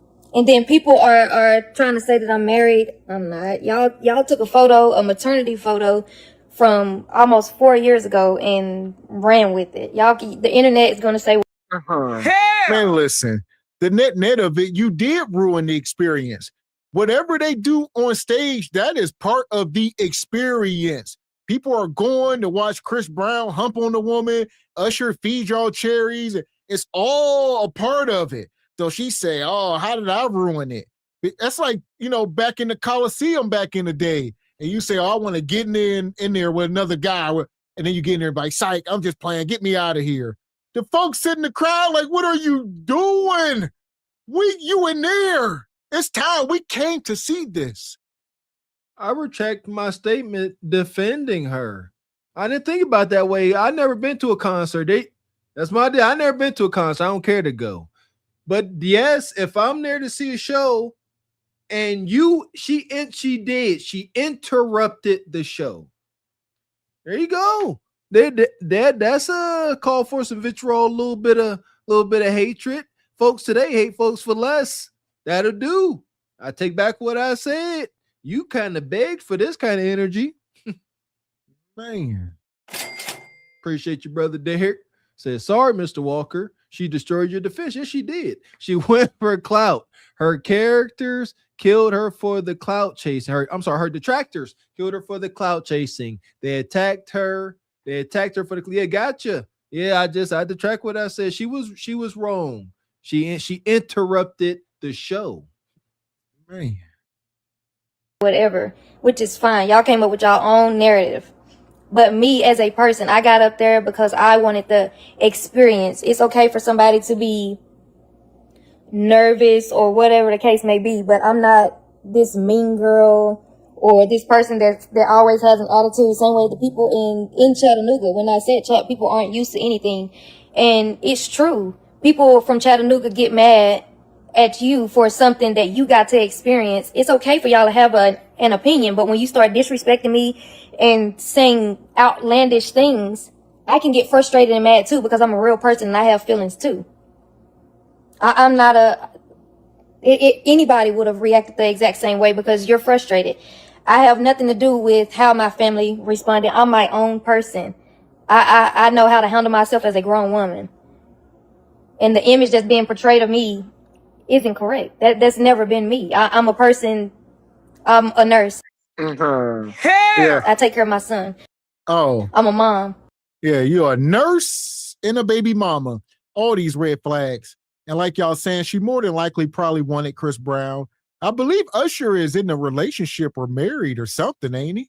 If I'm not mistaken, I believe. And Chris Brown is the one who is single and got all the baby mamas loose with his seed. So she was like, I would rather be up here with Chris and meet up with him after the show and get him to pop a baby in me. She was seeing she like, Usher, this ain't gonna make it off this stage more than likely. All right, she like, I would have to jump through too many hoops. But Chris Breezy would have took her home that night. Yeah! Boom, shakalaka! She was not about to entertain Usher after that. Not at all. She had her sights on something else. Daggone right. But Breezy, oh, she would have played the long con for that when we listening to you. Yeah, and I don't know the ages, but I'm sure Usher, like our age, we unk. I'm pretty sure he around that. And Breezy may not be too young, but he still presents fairly young. I'm pretty sure most of his audience is younger. And she like, yeah, she wanted that ninja. Sister, you covered in Telltale Ink. You've been baby mom by some nug individual. I like to see this dude. She said they posted pictures. And you a nurse. Modern occupational hazard. Yeah, 3 red flags. So there you go. Yeah, Usher up there. Like I said, Chris 37, pushing 40. Usher pushing 50. Damn near. He ain't much older than us. So, yeah. Yeah, exactly. It's over. And as far as her, I'm going to pull her Facebook up real quick before we keep it moving. Because she talking about she don't be on her posting and Let's see what we got. This is her latest post 5 hours ago. Says my natural state. So whatever that means. Laying on your back. Huh. There you go. And scroll down. This is what she wore to the concert that night. It says class was in session. So whatever that meant. IG baddie. Good to look at. Be careful trying to touch. A warning trying to engage. It is like I don't understand the overwhelming allure to these individuals. Well, ain't nothing there. Y'all don't like what's there besides a daggone headache. That's it. So, and she say, let me look through some of this. I'm sure a couple of y'all probably gonna jump in her DM. As y'all see, she a baby mama, got a small kid. She still got her damn maternity pictures up here. This was what she just talked about. She said, why y'all worried about my maternity pictures? This is from 2022. So this is 4 years ago. Why you still got your baby daddy on your Facebook? You know what it is? You in love with that ninja. Yeah! Boom, shakalaka! You still got y'all photos up from 6-7 years ago. It's most likely still fond of them, but also for hyenas like her, understand something. She like, hey, next dude, look who you competing with. She's a raging hyena. She like, look, this is my baby daddy. So if you approach me, you better be 6 foot, whatever he is, aesthetically looking like this. It is what it is. She's a freaking hyena. She ain't taking this down. This is leverage in her world. Man. Because you done got addicted to penis juice, and now truth knocking you smooth across your damn forehead. Yeah, that's wild to still have the old pictures up. But this is her. All right, this picture here is from 2021. So this was 5 years ago. She is no spring chicken. Like I said, I don't know her age. Maybe try to take a look, but look at the nails. She's been doing this a long time, and then she get on stage and act like she's some choir girl. Do not approach triple black diamond slope here. If she don't like you, run the other way, because she will break you, your spirit, your finances, your body, all that. So there y'all go. All right, that's her Facebook, and let's see if she got something over here on this IG before we keep it moving. Here we go. Let's see if there's a contrast between IG and Facebook. There typically is. She got about 6 photos over here, not much. Yeah, a bunch of the same stuff, more or less. She's a college graduate, a nurse, just a hyena, more or less. Like you said, she act like she didn't belong on that stage, but she absolutely did. Like, you fit the archetype. There you go. She was out of bounds. Real rap. If she'd have came up here with church, all the churchy stuff, all covered and modest, no tattoos, it may be, but you are who you are. Respectfully, do your thing, sister, but you are who you are. That's it. So we done seen that. I'm going to pull this up and I'm going to let her keep talking. I mind my business. I've never, ever been in drama, going back and forth the same way y'all, the post that I made yesterday, y'all have never seen me post anything like that before, because that's never been my character. It's just frustrating when everybody around you, especially so close, like Chattanooga, it's people in Chattanooga that's around you speaking negatively about you. For what? Why can't it just be, oh, maybe she was nervous, or we don't know what took place, or we don't know if she knew what exactly was going on. It doesn't have to be oh, well, you shouldn't have got up there and all of this. People are using my photos from years ago, posting me with my kid. I'm very, very private with my kid. Very private with my child. I never post my kid unless it's an occasion or every now and again. But y'all don't see my child very often at all, because that's something that I hold very close to me.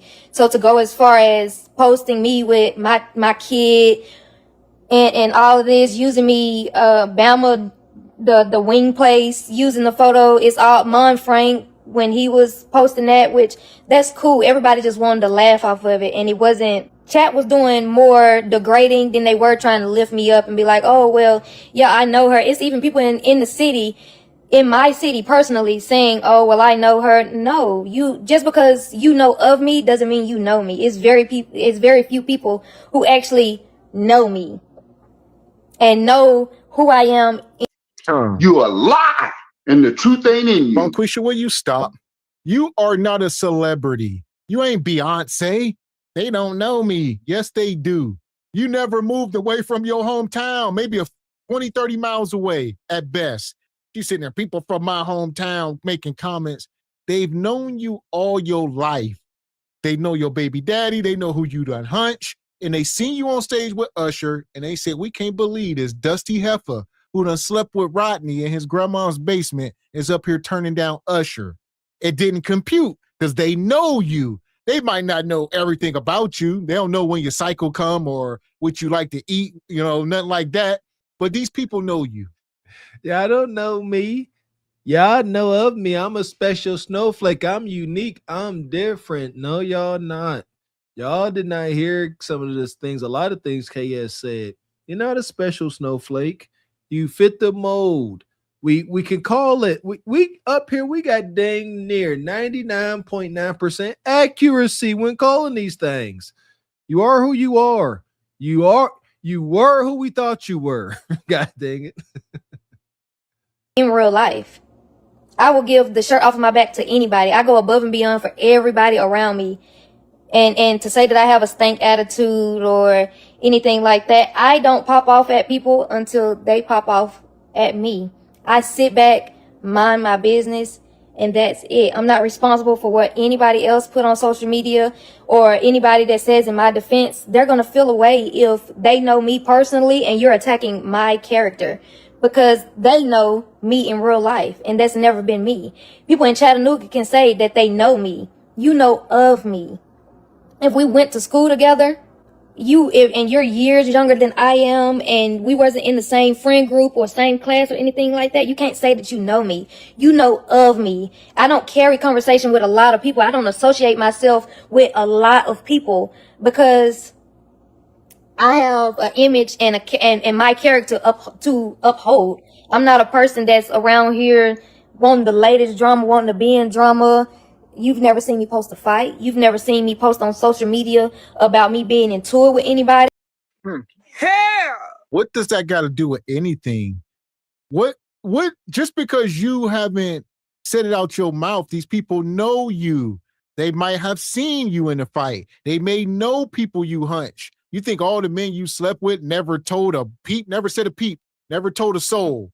They told people. So come on, sister. These people went to high school with you. Even if you never had a conversation with you, people, your reputation precedes you a lot of time, and people know who you are. I don't even post my real life. Y'all don't know if I'm in a relationship, if I'm not in a relationship, who I'm with, where I'm at, or anything. And this has been blown way out of proportion. It was never supposed to be this big. I got on stage with Usher. In front of thousands of people, whether if it was me wanting to just have the experience or just me to be seen, or how do y'all know that once I got up there, I didn't feel uncomfortable or whatever? Like, it's just so much to it. And I don't have to explain what. Hell! Be careful, Usher. Lawsuit. She up here talking lawsuit language. How y'all know I wasn't uncomfortable? How y'all know he wasn't grabbing me and I told him I don't want to be touched? He was trying to kiss on me. We don't know. One of these evil lawyers, what's that woman, that Gloria Allred? One of these lawyers, like, you know what? Yeah, it seemed like nothing to us, but they like, we can get some money up out of him just for that. You were uncomfortable? Let's talk about it. I kind of got a guilty pleasure watching folks truly get introduced to the beast that is social media. I wrongfully assumed that, hyenas like this know what the internet is. You put anything up here, you belong to the internet. Now that goes for all of us. That's why we all need to tread lightly. You went up there for your moment of fame and you got it.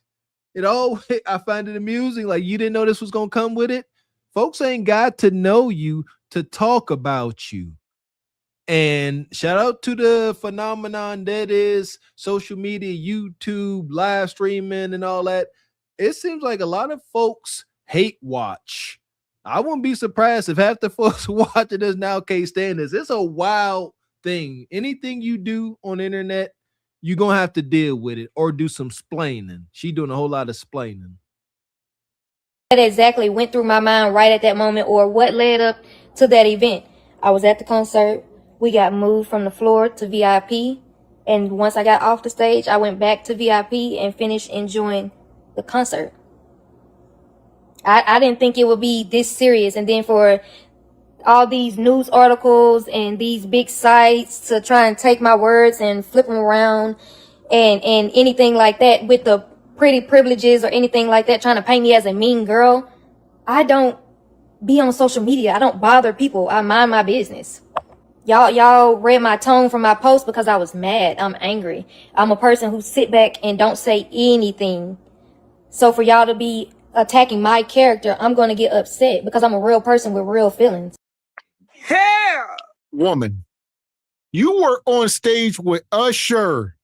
This was you. There's no way in hell a modest, wholesome church girl, a woman that just never on the internet and out of everybody's way, there's no way in hell you end up on this bed with Usher and at a concert. These things just don't happen by coincidence. These are lifestyle choices. You don't just wind up here. Who she thinks she talking to? Fools. Gynocratic idiots we can see you, woman. We ain't got to know you. We ain't got to know of you. We know enough up here with all the data we could collect, being the journalists that you guys say that we are. Look at her.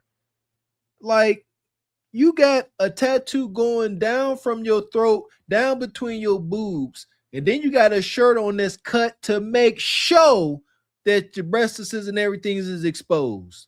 But you want to come to, I got a reputation, I got a kid. You are dressed like, you look like an expensive fun time. You do. That's what you presenting. And I believe any sane man will be a fool not to rightfully assume the same thing. Man, this is wicked. Appreciate you, brother Stuntman Kareem. Said, I give her an adjustable 6, but she thinks she a celebrity. 36,000 followers on IG. I wonder how many followers before the concert. Good question. Oh, she probably got an uptick. 10,000. Man. Yeah! Boom, shakalaka! That is a good question. Here we go. My character, I'm going to get upset because I'm a real person with real feelings at the end of the day. And no, I'm not married or no. And me saying about Chris, yes, I went to the concert solely off of Chris Brown. I'm more of a Chris fan than I am an Usher fan, regardless. So I went there, me saying I wanted Chris and Chris only. Yes, I wanted to see Chris Brown. Of course, if I could have went on stage with Chris, that would have been fine too. But I went to that concert strictly for Chris Brown. Yeah! Boom, shakalaka! Shout out to the chat. Sister Repink, all y'all been saying it all night. There's that. So I guess that's her final excuse. Yeah, I didn't even. And that's the thing. Like, these two mega superstars are going on tour together. And a lot of people will just assume that their fans just overlap and cross over, but a lot of them don't. Especially, Usher got probably an older, more mature audience. Chris Brown got the younger thoughts and the YNs or whatever, and it's a generational thing. I'm sure there's probably maybe 50% of them maybe crossover, but then there's a lot that's like her. I'm here just to see him. Or Big Auntie, the woman that's 20 years older than her, just there to see Usher, so there's that. There you go. Yeah, I didn't know Usher was that much older than us. Yeah, he really big time. Dang, they're pushing 50. And it is what it is. Usher appeals to the older generation. He ain't covered in tattoos. He may only have that one tattoo still, where you see Breezy and her, they going tat for tat with as much ink as they got. Makes sense. But like y'all said in the chat, Now, if Chris Breezy wanted that kiss where she had went for it, it's a 99% chance she would have been all getting down for it because she tried to build something off of that. She wasn't trying to entertain Usher. She probably call him Pops. Yeah, and one thing about Chris Breezy, he ain't doing no Chris Breezy hunching on stage. So yeah, Usher keeping it light. Chris Breezy gonna bend you over and start giving you back shots. Y'all seen what he did with that one woman like a week or so ago, went viral. I don't even think we could show it up here, but it got real explicit up on that stage. Some dude's woman going to the Usher Chris Breezy concert getting used and abused in front of the masses. Wow. Yes, I know Usher's music. I've listened to it since I was a child. Yes. Chattanooga is just full of people that feel like they're entitled. Y'all feel like y'all entitled to tell me how I'm supposed to feel and like I'm wrong.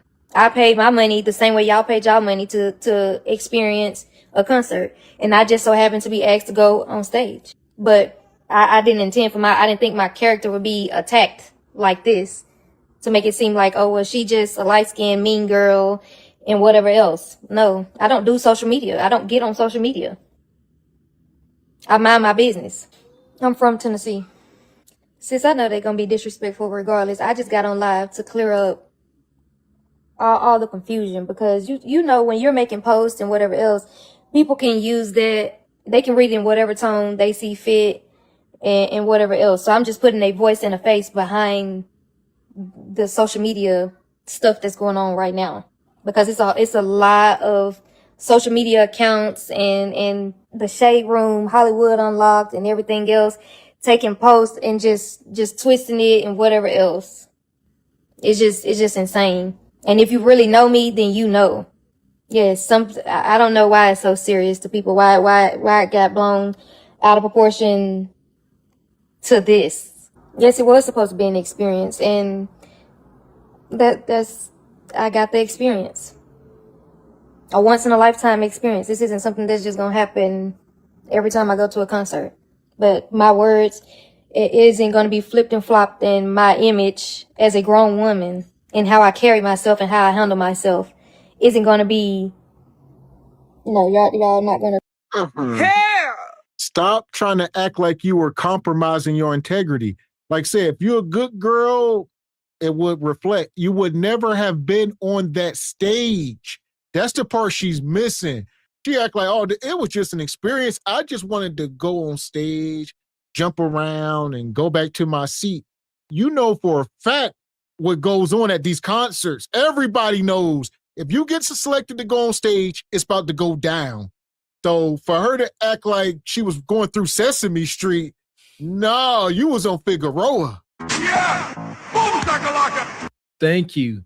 The fact that you got picked to go on stage let everybody know who you were enough. We knew enough. What does that mean? Usher nor Chris Breezy about to look into the stage and see some wholesome sister with her natural hair, maybe some blouse on and some daggone mom jeans and say, come on, no. You don't look like you loose enough. You ain't got enough skin showing. You had your shirt was cut down to here, tattoos up. He said, yeah, you look like you down for the get down. Why else would you be covered in ink like this, dang near nude? And the thing is, look at her when she walked into the stage here. Let's not get this. And listen, for the folks, she didn't know. She wanted Chris Brown. She didn't know who she was going on stage for. Usher is in the middle of his set singing. Like, what do you mean? You heard the music. You was walking up. You are watching the concert like everybody else. You see who is up there. So if they say, hey, we're going to bring you up here, you're like, no, I don't want to go up there with him. But she had to do it. The hubris, the ego. This is what took over. And she said, here I go. She knew she wasn't about to be with the smoke going up there. But I give her credit for acknowledging it. She said she deemed this to be a once in a lifetime opportunity, she wasn't gonna waste it no matter who was on that stage. It could have been Charlie Wilson. She was going up there. I ain't mad at it, but stop with all this reputation stuff. Again, tell the truth, Shane the devil, can't nobody say nothing. But y'all want to put on airs like you are more wholesome than you are, and that's what's egregious. Some bougie, stuck up person. I mind my business. I don't talk to people. I don't get on social media. I'm with the same people. And then people in my city that think they know me, they know of me. I don't associate myself with a lot of people. But I never want to be portrayed as a mean girl or that I'm stuck up or whatever the case may be. Because I'm not a stuck up person. I love being around people, which is why I became a nurse and that's what I am. That's what I do. All this is over a concert. That's all said and done now, and it's over with. I just got on here to clear up my name. I was triggered for sure because they're attacking me and like, why am I being called out of my name because of a concert? Why was it that serious? People were following us when we left the Nissan Stadium, cursing at me, saying everything under the sun. These people don't know me. I have a real life that I have to go back and live. And it shouldn't have been that serious to the point that you're following somebody or Man. I don't give a fuck what you think, bitch. Your thoughts ain't my thoughts. Listen, I hear y'all. This her 5 minutes of fame. Bonquisha, listen, if she was smart, she better go live every day for the next week. And then at the very same time, make sure you are posting very revealing pictures on your Instagram and Facebook. And then in about 2 weeks, you fire up that fans only and cash in. Yeah! Boom, shakalaka! That's a more direct path to the shameless bread. I ain't got no rebuttal on that. Or a more classy, drawn out thing, maybe say, you know what? Reenact it. Bring in your baby daddy and reenact that, but give them what they looking for. And then lead them to the link. There you go. There's opportunities here. Let's see how much of a clout chaser you are. Will you capitalize on this or will you just let it go by? Let's see. calling someone out of their name because they went on stage. How is that? How does that work? I wasn't trying to ruin the concert for other people or I didn't think that me getting up there, I just did it off of whim. Like, yeah, I want to go on a big screen. Of course. Who wouldn't want to be seen? If you know that you look good, and it's okay for people to know that they look good. It's okay for people to know that they look good. Why wouldn't I want to go on the screen and experience something that I probably would have never gotten to experience ever? Because it's thousands and thousands and thousands of people in the arena, in the stadium. Yes, it is. And my Instagram is flooded with just men and everything else. And I wouldn't have had a problem, but people were coming on to, anybody can make posts about anything they want to. But when you come onto my own personal Instagram pictures and my own personal social media accounts and go under stuff and start bashing me or tagging me directly in it on Facebook. Well, you brought this on yourself. You went onto a public stage in front of all the people, in front of the world. Had you not went on the stage, nobody in the world more or less knows who you are besides your baby daddy and your kids and your maintenance man. The rest of us don't know who you are, but now you put yourself, because they didn't make you go up there. That was a self-choice, right? And now we know who you are. So what did you learn? You wanted to be seen. And guess what? We see you. You got exactly what you were looking for. Two things can be true. You cannot not want to be seen, but I saw that as a once-in-a-lifetime opportunity to be seen by thousands, if not millions of people via replay worldwide. And you got seen. You got sawed. All right? If you'd have went up there and just went along with the get along and it was just a standard show, you may not go viral. I'm pretty sure a lot of women have been on that stage and they didn't make the news. It was just part of the show. But you really wanted to be seen. Go ahead, stop. She keeps saying, I ain't no mean girl. I never thought that, but now I'm starting to think it because you keep denying it. Oh, man. Appreciate your stuff, man. Kareem says, I know a blowed out simp paid for those tickets. Don't be surprised if she tries to parlay this 15 minutes of fame into an only F run or a podcast. We are expecting and anticipating it, Brother Kareem. Man. Yeah! Boom, shakalaka! Shout out to Brother Kareem. Appreciate your Brother Taylor. Says the streets allegedly saying Chris Breezy about to face 3 years so she can kiss that meetup goodbye. No. What? Yeah, Chris Breezy got a lot going on. That's overseas in London somewhere. He got a charge. Somebody got hit in the head with a bottle or something. So he got to go over there and face some charges overseas somewhere. They about T-Money gonna extradite my man Breezy. Yeah, Breezy got a lot going on. Something happened. One of his dogs bit his one of his workers, his maids or something in his house. And they done sued him. Yeah. They done got for like $12 million. I think they've been awarded money. So I think one of his maids got awarded like $10 million.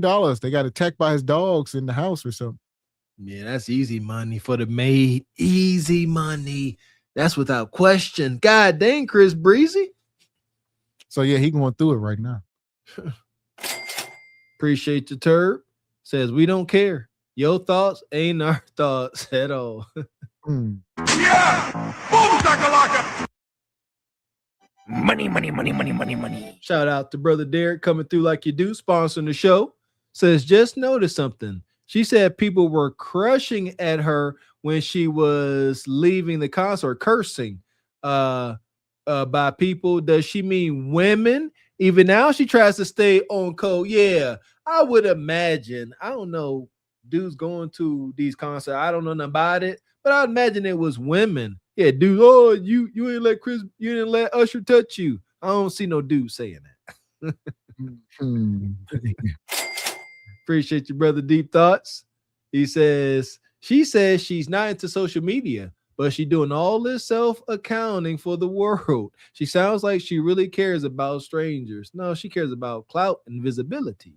Yeah! Boom, shakalaka! So, but yeah, as far as she go, there's more here, but like y'all, we tired of hearing her. To the pit. There you go. No glaze for you. Madness. Fuck is you talking about? This is Sparta! You got to know when to hold 'em, know when to fold 'em, know when to walk away, know when to hide. You gotta count your blessings. You're sitting at the table. You hear me? Ooh, child, things will get brighter. Yeah, first I thought it was odd that people would, be mad at her for that madness. But yeah, looking back and hearing y'all, she ruined the show.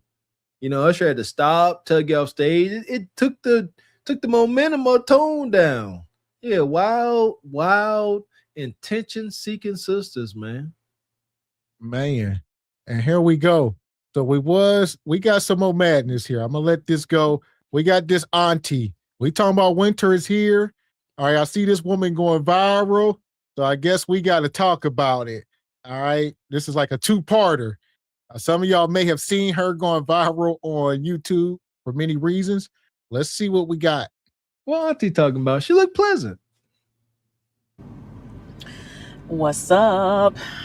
I know this is totally unscheduled video, but since I told y'all I wasn't going to be doing the video podcast right now, but I wanted to still check in with y'all and do a different type of content, I was like, you know what? Let's start here with where I am.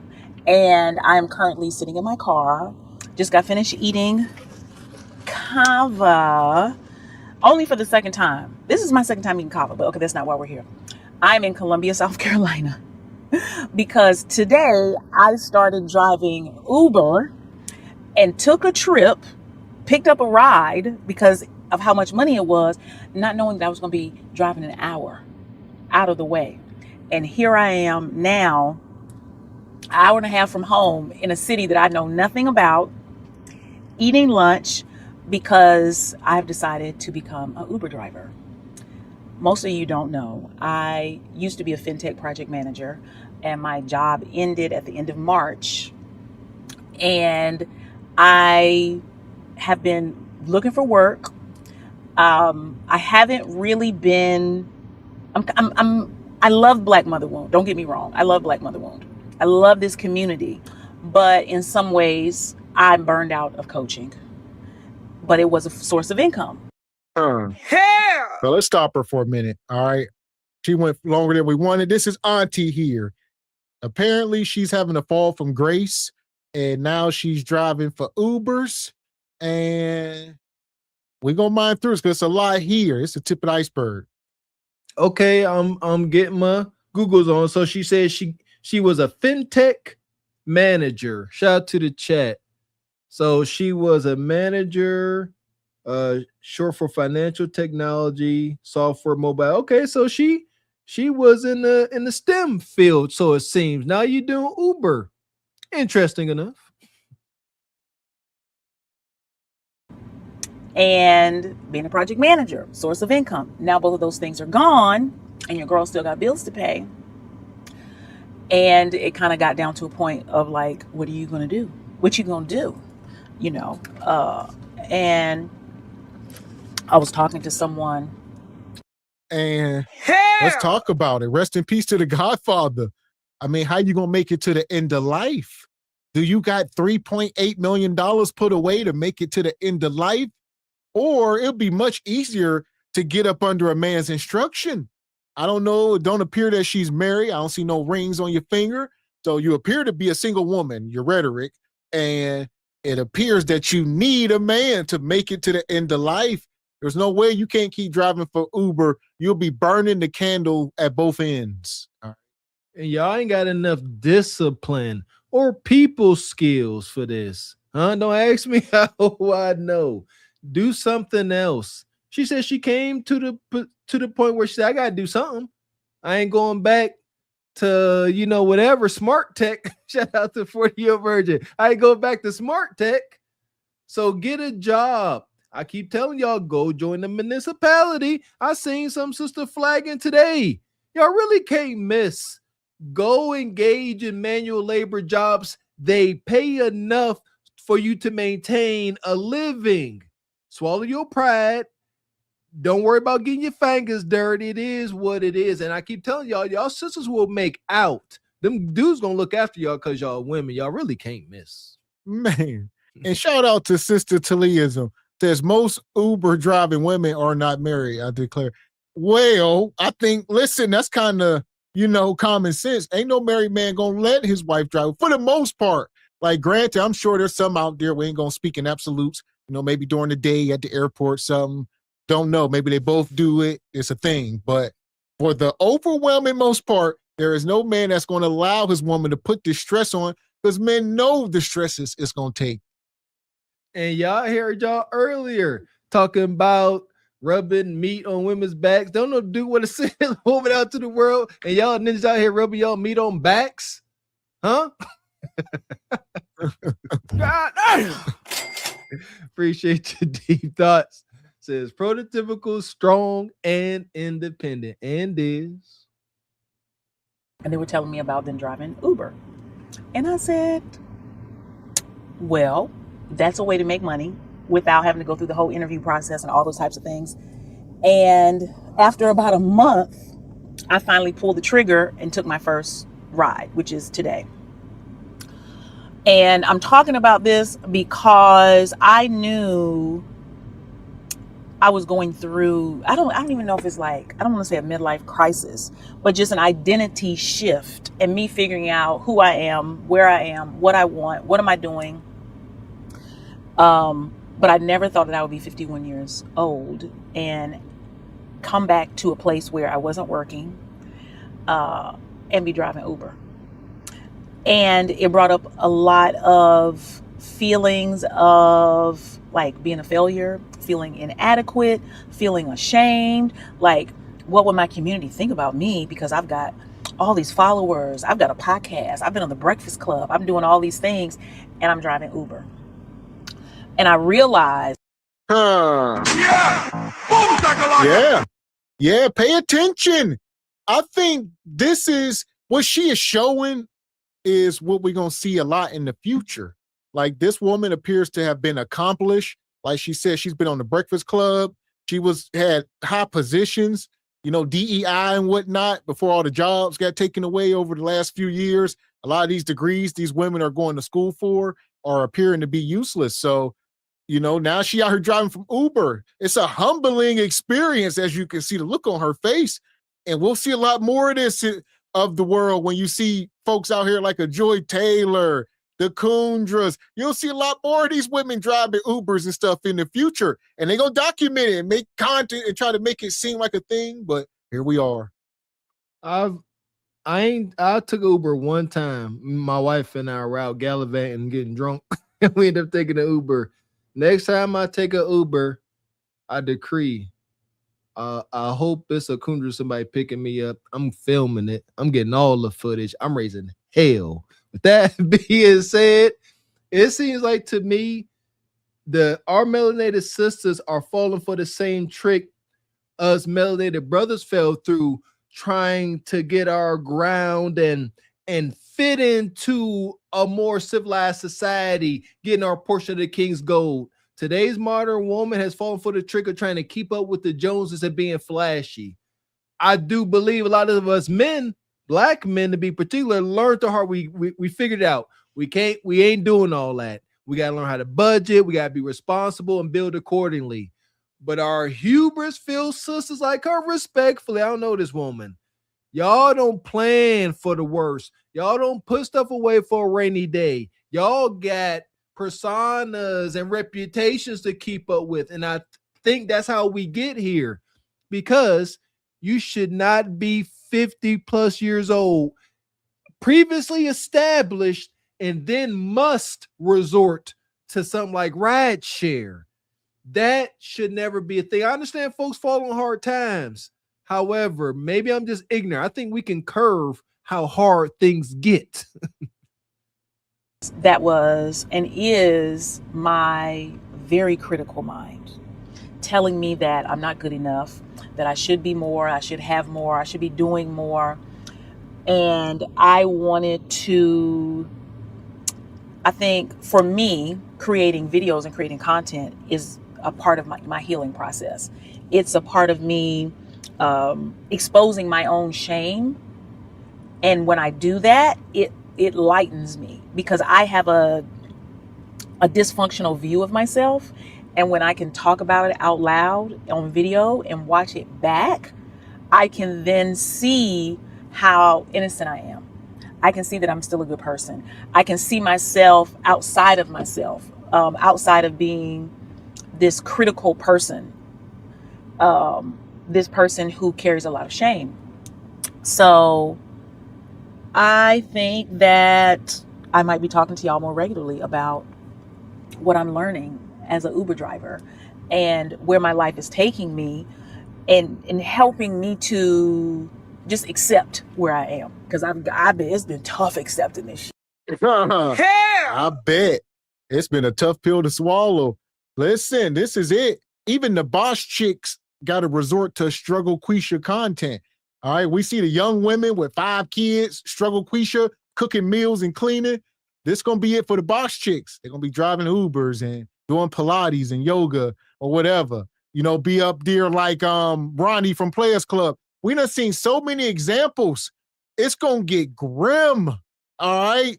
Only thing pretty much left is the Kudakata, and we don't even know what it's worth on the market. So, yeah, come on, man. Age is undefeated. Father Time is unforgiving.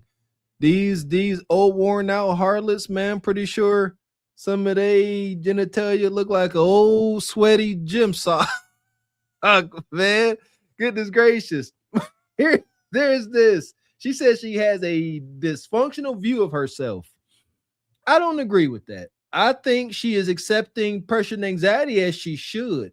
I think we continue to put negative connotations to to stress that's going to get you out of this madness. Having a dysfunctional view of yourself means you hold a distorted, unhealthy, and negative self-image that does not match reality. Like, no, right now she's in a bad place and it looks like she's taking the appropriate steps. Let that anxiety and stress flow through you so that you can come up out of this. Don't sit there and be, oh, everything's good and be relaxed and then let things fall apart. Don't relax. Be stressed, be tense. Go make some money. Because I have worked so hard to get to a certain point, and to be back here is humbling. And I don't want to beat myself up. And so I'm like, what better way than to talk about it here? So that's what I'm going to do. And I'm going to tell you, I've already had 2 rides today. And when I tell you, I don't even know how to say this without crying. Both of the people that got in my car today, they were angels. They got in with such beautiful, loving, kind energy. It was so peaceful that I was like, wow, God, no matter where I am, you can find me. And outside of money, listen, stop. Listen, you driving Uber. Are you out there to make money? Or are you out there doing evangelist work, preaching? You got your Bible on the passenger seat. What are you talking about? Like, you ain't out there to make friends. I get it. You probably lonely as hell, all that. You can't, time is money. You can't be sitting there in some parking lot just talking about somebody's problems. You ain't a therapist. You're an Uber driver. All right, you ain't a priest. You're an Uber driver. So you must understand your position. I remember when like Uber really got big and content creation got big. And there was this one guy on YouTube. He was a rideshare guy. He used to always share stories. I can't remember his name. You showed him to me, Mr. X. I can't remember the guy's name.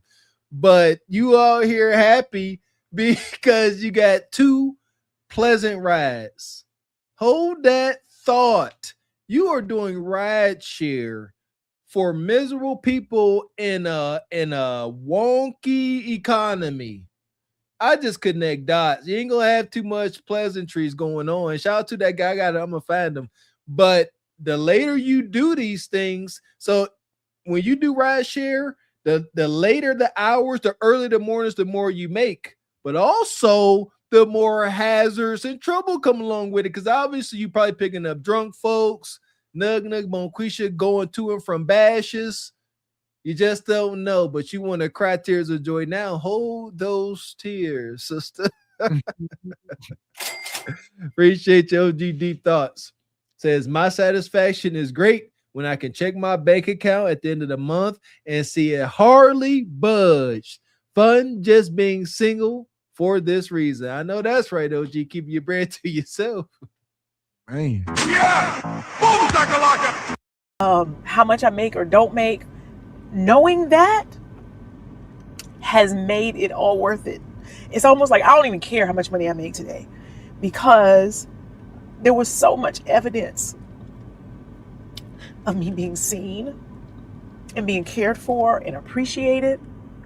And it was like right off the bat, it was just, my car has been magnetic all day. And I can't even ask for anything better. It's like, how can I feel bad about where I am right now when I've had these incredible, amazing people talk to me and pour into me and get to know the lady who my last ride, she was like, can I give you a hug? I know most people are like, girl, don't you be hugging strangers. But girl, after we had talked, we was cool. We was buddies. We hugged, we dapped it up, followed each other on Instagram. And I was like, I know that my life doesn't follow a traditional path. And that's been hard for me, because if your life doesn't follow a traditional path, you don't have anything to follow, which means you're learning on your own, figuring it out, which a lot of times makes it so much harder. But I'm realizing it also gives you the opportunity to take routes that are available that other people aren't taking. It makes them less crowded. That I guess they call it the road less traveled. And sometimes that's an easy thing because there's no traffic, but sometimes it's also hard because there's no path there and you got to really pay attention to figure that out. Fuck is you talking about? So like I said, she up here on this soapbox, and like I said, I went over to her YouTube. She got about 70,000 or whatever. She worked in corporate, like she said. She's been on a lot of these big platforms, Breakfast Club. You know, she talks about different issues, but now she's just out here doing this.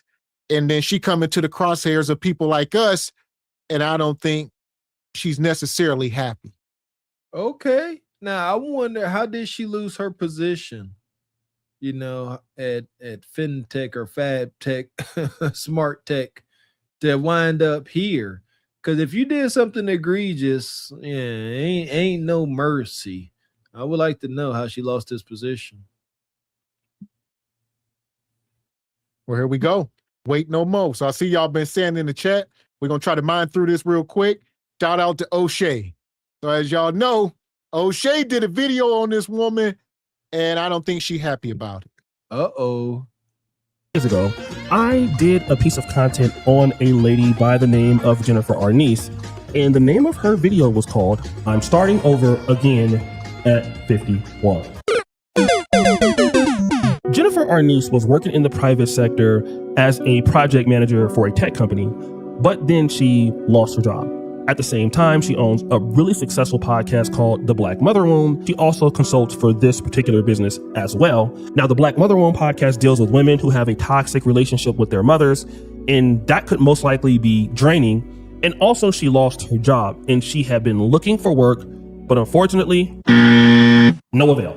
She ended up driving Uber to make ends meet, and she put out this very vulnerable message to her audience because she never thought that she would be starting over again at 51 or be driving Uber. At the same time, this talented woman was recently on The Breakfast Club promoting her brand, but doing so without having a job. And that just goes to show you how... Oh, listen. Hell! You don't just get on The Breakfast Club by accident. So she has to be somebody of some significance. So like she said, for her to be behind driving Uber is beyond humbling. You were just on The Breakfast Club. So a lot of these celebrities, like, they may have fame, but fortune, not so much. Yeah, shout out to Sister Tabitha Brown. Tabitha went from driving Uber to The Breakfast Club to having products on the shelf at Target. You don't want to go the other way around. You in The Breakfast Club, you in the limelight. Shout out to the sister has a podcast, and the Black Mother Womb. Sounds empowering, sounds healing. What went wrong? So you had this podcast, Breakfast Club, FinTech. What went wrong? much she's done for herself and her brand despite having hardships. Give her a round of applause. Now, the way that I found her video, guys, was the YouTube algorithm. I had no idea that this woman existed, and she probably can say the same for me. In the video that I did, I thought I was being very fair. I mean, the thumbnail is altered, but the name of my video was called From Being a Boss Chick to Driving Uber, which you can check out in the pinned comments or in the description. But she had a very difficult time with this video, and she didn't like what I had to say. So she sent me some pretty interesting messages on Instagram. Before I get into messages, it's common for content creators to disagree with one another, but there is a way of going about something that you want removed. And Jennifer Arnice is not very good at that. Let's look at her Instagram message here. I'm just curious to know why in the world you would make a video about me. You don't know me. You don't know anything about me. And you have created a storyline where you can somehow eat off me, make it make sense. So there you go. I'm sure she'd probably be sending us an email. Who knows? But yeah, I'm curious, why are you trying to eat off me? Yeah. Y'all women need to put y'all D's away and y'all egos. Like, man, who do y'all think? I mean, we done heard this before, have we not? Eat off of you. You are trending. There is a system up here in social media land. If you are a content creator, it would behoove you Whether you have a niche or talent or not to stay up on current events, it is what it is. And just because too many of these sisters wind up on the wrong side of things, so what? Nanny freaking boo boo. Ain't it making bread off of you? It ain't they like wording it that way, as if they sitting there just handing you bread. No, you did something and folks are pulling up and they doing their thing. You're bitter. Jennifer Arnice, let me explain something to you. Number one, I don't know you. I do not care to know you. Have never thought about you ever before in life. And nobody that I made the video about also knew you. So you're nobody that anybody needs to know. You had a situation, a story that I felt people could learn something from. So I reacted to you. This whole idea of I need to eat off of you is crazy because I have over like 500 million lifetime views on YouTube. And right now I'm not even putting out that much content because I'm kind of on a vacation and all of this stuff. So you're not that important, obviously. Damn. But I tried to be nice. I says this, hello, Jennifer. Your video popped up on my feed. That's how I saw it. I can take the video down. I felt that your story was relatable to what's going on now. And I feel you are a talented woman, but if you feel offended, I'll remove it now. However, my video is helping your video grow also right now. Let me know what you think. Now, this is true, okay? My video is actually having more views than Jennifer Arnice, but what happens is because the video is related, my video on YouTube is promoting her video. So even if she disagrees with my take, she's getting more exposure to her brand. And there you go. And a lot of these bird brains don't understand how YouTube works. And they do this. You think your video is only getting pushed. If y'all look at her channel, it got the most views out of any of her other videos by a long shot because it's being pushed by people like us, O'Shea, and different people. I see a few people reviewing it. And that's how she being pushed into what's called an algorithm. It's crazy.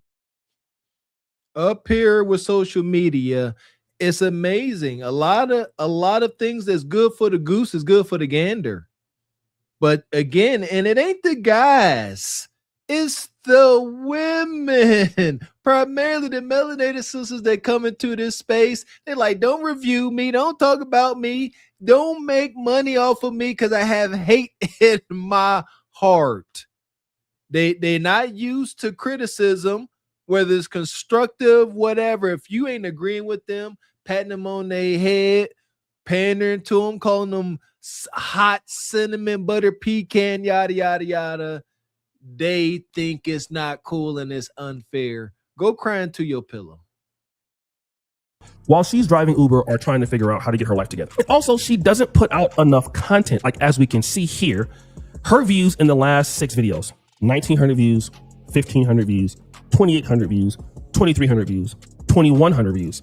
So all of the videos that she has, she doesn't get people that really search for her on YouTube, except for this big video, which has 49,000 views. But knowing that she was offended and she was going through hard times, I'm willing to take the video down because I'm a nice guy like that, right? He's right, you know. But what did Jennifer Arnice say? Yes, please remove it. I watched the entire thing and there's nothing about that represents me. Only you using me to further your engagement in a narrative that's popular online. And my video was doing well before you made yours. I don't need clickbait to move my channel forward. Okay, cool. Well, the video that I made talked about women not having the community around them to help them out, or people in general. It wasn't just female focused. It focused on women because you're a 50-year-old woman, but this can happen to men.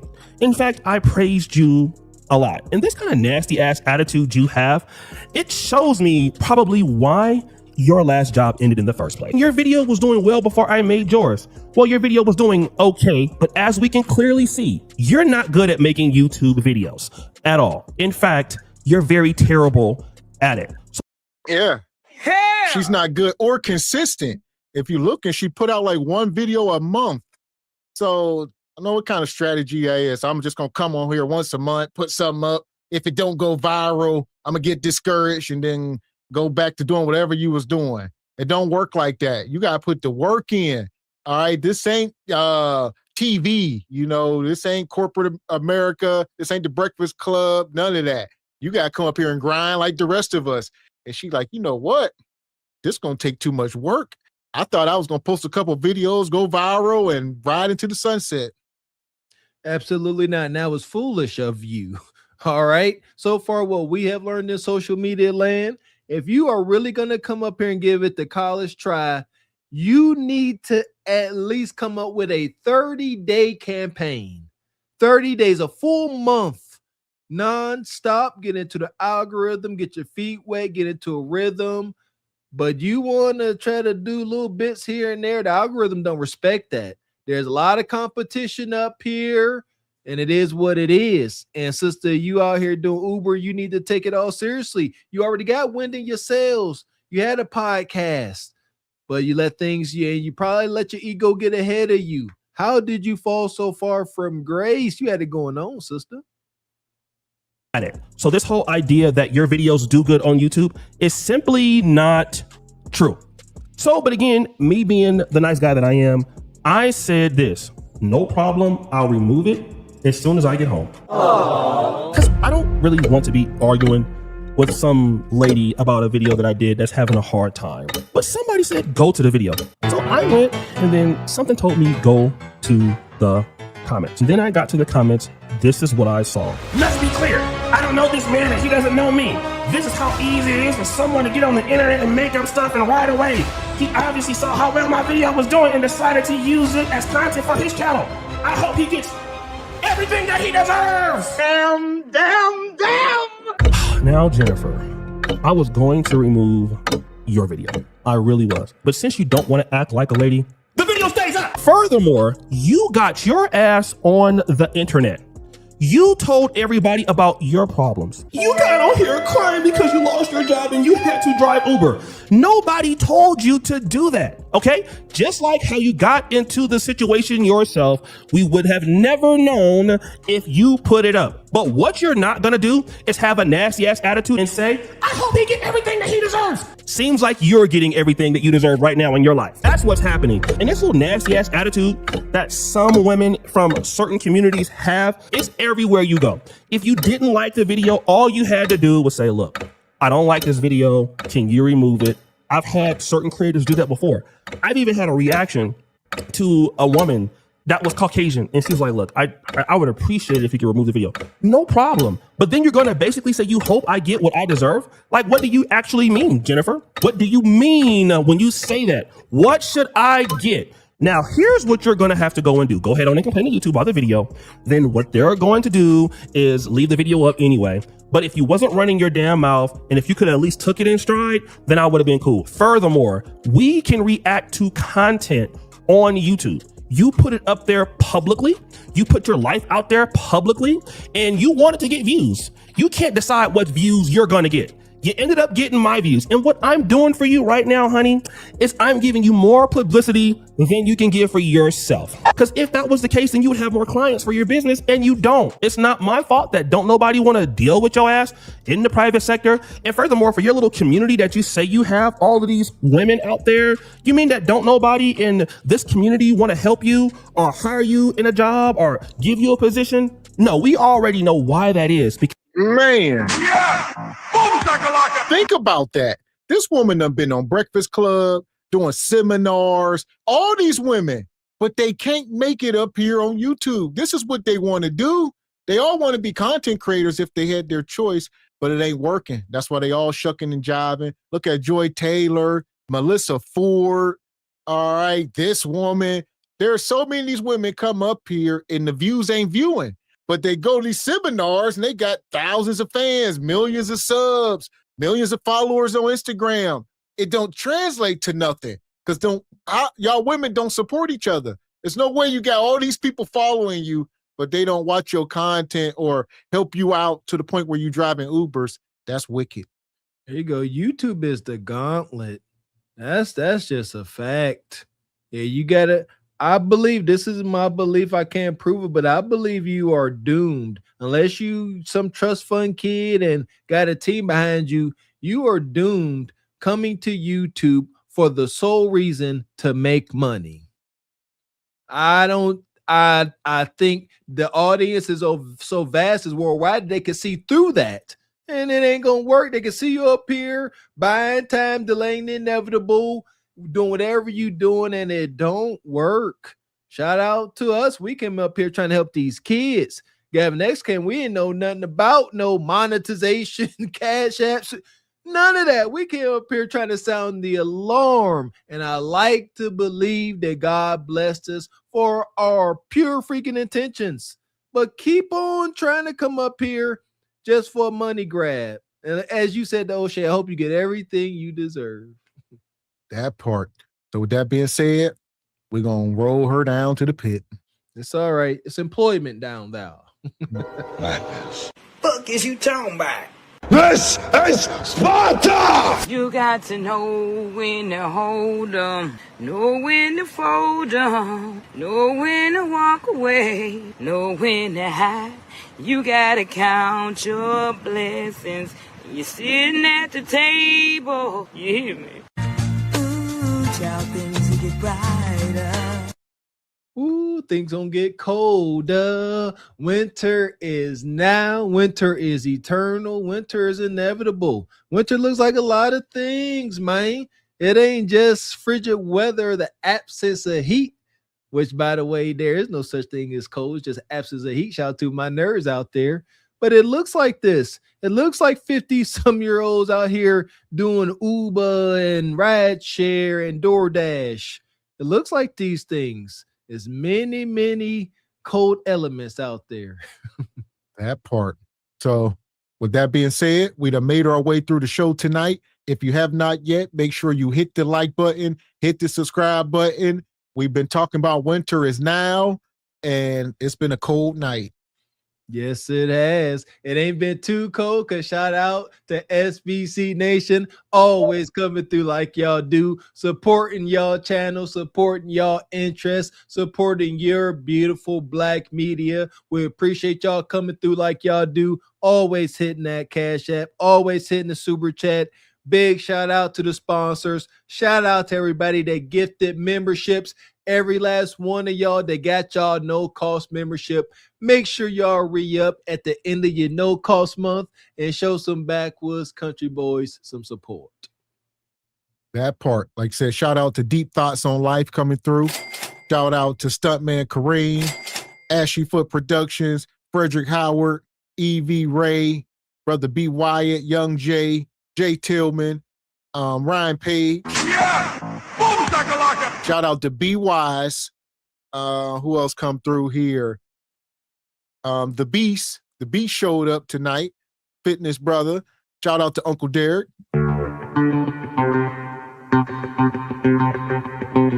One of our big sponsors. Also, shout out to Ham Dog, come through in the Cash App. And shout out to Elijah, the come through huge in the Cash App tonight.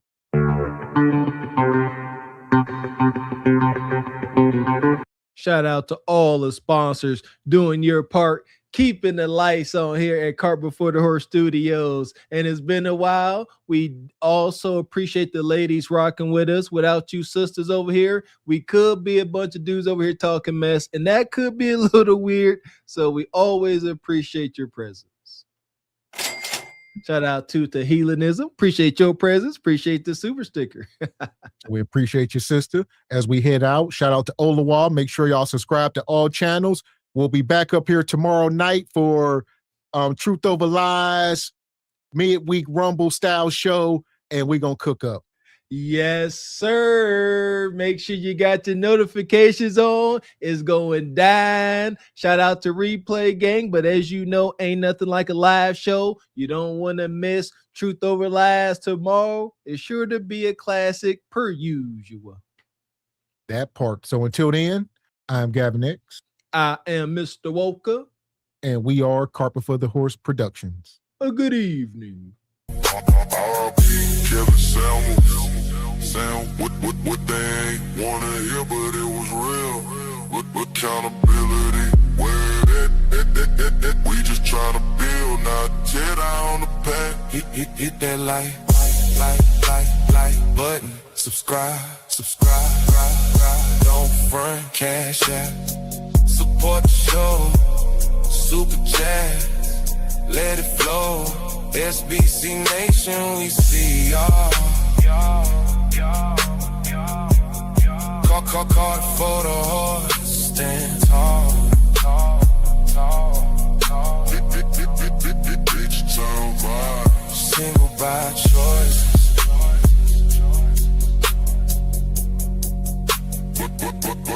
Consequence.